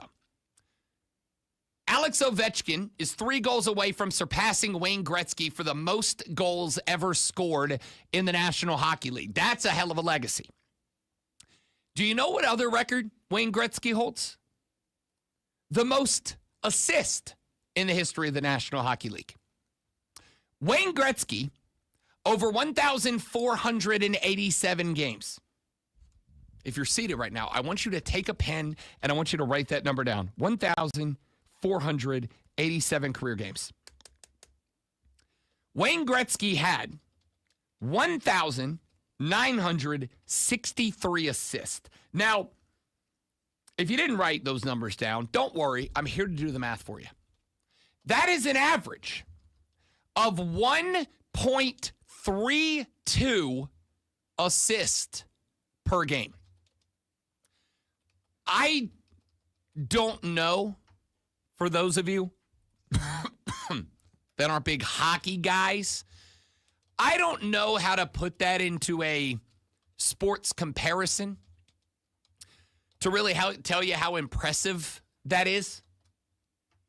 1.32 assists. That means Wayne Gretzky, who leads the NHL and will for probably 4 to 5 more games, the NHL in all-time scores also helped other players score a goal 1.3 goals per game that he was directly responsible for with an assist. In case you want to know where that stacks all-time, the second place assist leader in NHL history is Ron Francis, who had 1,249 assists in over 1,731 games.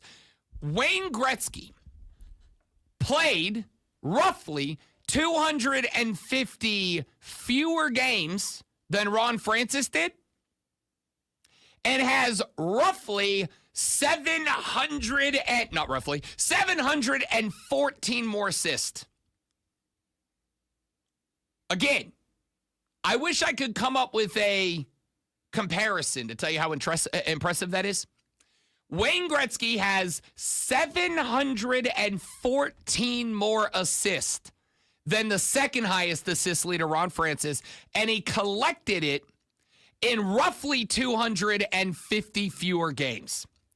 Gretzky's assist record is so extraordinary that even if you took every single one of his 894 career goals away, if Wayne Gretzky finished his career never scoring a goal, but ended with 1,963 assists, he would still be the NHL's all-time leading point scorer. You get a point for a goal, you get a point for an assist. He would still be the NHL's all-time leading point scorer, even if you took every one of his all-time goal leader goals away. I don't know how to put that into a perspective that makes sense if you're not a hockey guy. Just know it's beyond bleeping unbelievable. Maybe put it in basketball terms, because I remember early on in LeBron James's career, they talked about how he passed the ball too much and passed on taking shots. And he's always one of the leaders in assists too. So I think you look at whatever sport, if there's a guy who shares the ball with other people instead of like hogging it for themselves, there are other guys that would be up even higher in scoring. But that's a cool stat. And even with Ovechkin overtaking him, if he does, when people ask someone who doesn't follow hockey, hey, who do you think the greatest hockey player of all time was? They're still probably going to say Wayne Gretzky. And they would be right. Like, this is, I don't pick another sport. There is not a GOAT in that sport like Wayne Gretzky is in hockey. There's not. I don't care what sport you give me. Beach volleyball, track and field, soccer, basketball, football, baseball. There is no sport that has a clear consensus, undisputed and indisputable GOAT like Wayne Gretzky in the NHL. There's just not, no other sport has a Wayne Gretzky. None. I have sat here racking my brain trying to come up with one. There is not another sport that has a, if you took every one of his 894 goals, a career goal scoring record that has stood as the mark for literal decades. If you took every one of those 894 goals off the board, his assist alone would make him the NHL's all-time point leader. And then, by the way, you add 894 more points on top of it because of his goals mark. The all-time points leader mark will never be broken. Wayne Gretzky has said, I never consider myself a goal scorer. I consider myself an assist guy. I consider myself a guy with helpers. I consider myself an apple distributor, not a goals guy. And yet, the NHL record for all-time goals scored has stood for this long. That's what Ovechkin's trying to break, and he still won't come close to the Gretzky point total. And now, the Rob Brown Show presents Twitter. All right, time for me to tell Rob what is Xing, and he will let us know why that particular thing is Xing. The first thing that is Xing, so I'm going to see how many times I can say Xing in one sitting, is Scott Hansen. Scott Hansen is Xing because it was revealed yesterday, I believe, that Scott Hansen is not only going to be in the next version of Madden, the video game series, but he is going to be the voice of the next Madden franchise installation, which is very interesting because Scott Hansen's contract with NFL Media runs up very soon. He is going to be a free agent unless the NFL decides to bring him back. What a time to get the Madden franchise to tap you as the next voice of that franchise, because it almost kind of feels like the NFL has to bring him back now, right? Yeah, but this is the most right thing ever. Okay, when you're playing a game like that, it's the same guys calling the game over and over again. But in this case, Scott Hansen calling the game makes perfect sense because he does it every Sunday. He calls every game every Sunday. So him calling every game on Madden, it just works for me. I had so one of my favorite stories of all time is Gene Deckerhoff is the voice of the Florida State Seminoles and the Tampa Bay Buccaneers. And when I was doing radio down in Florida, because we were the flagship station for the Noles in Destin, Florida, I used to have Gino on the show regularly to talk Florida State football. Gene Deckerhoff, if you play Madden, is the voice of the public address in the background, right? So when you're playing Madden and you hear the PA, if you turn the announcers off or you hear it over the broadcast audio, that is Gene Deckerhoff, the voice of the PA. And I asked him, I'm like, how did you end up in that role? And he said, I was at Disney with the family. EA called my agent looking to have me included in the game. They were like, do you want to do something with the game? I said, yeah. They said, where are you? I said, I'm in Disney. And they went, that's where our recording studios are. Meet us there. And when he showed up, they thought they were going to use him as like a side radio project in the game.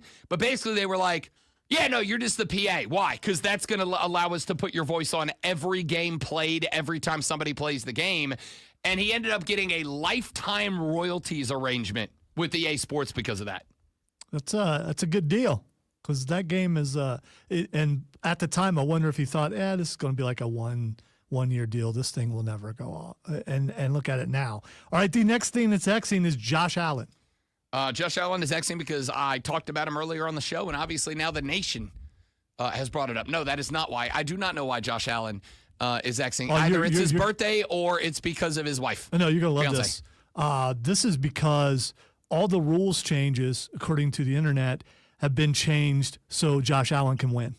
And every rule change just about is because something happened to Josh Allen, and then the next year a rule is changed to help Josh Allen, but he still can't win. That's why it's Xing. I blame Sean McDermott. Will, continue to, will remain. Could also be Josh Allen's fault. I mean, could be. Not, but could be. Listen, we know how to win the big one. He does not. Here's hoping. That we do. I mean, I hope he does too. Hey, that's it for us. Thanks for being here. Hope you enjoyed the show. If you didn't, that sounds like a you problem. Come back tomorrow. We'll try again, and it should be, theoretically, even better. Have a great rest of your day. For Lonzo, I'm Rob Brown. Don't drink and drive. I'll punch you in the face. See you back here tomorrow on the Rob Brown Show in the Fan Upstate. Later! Wow! How much fun is this? You're right, James. But no one in the AFC can do it. So, there's that. All right, boys and girls. I got a jet. Got to go pick the wife up from the airport. So I am Audi 5000, as the kids say. Do they say that? They used to. I don't know if they still. Okay. All right. Have a lovely rest of your day. Thanks for being here. Tell your friends about us. We're trying to get rich and famous and retired. See you tomorrow. Goodbye.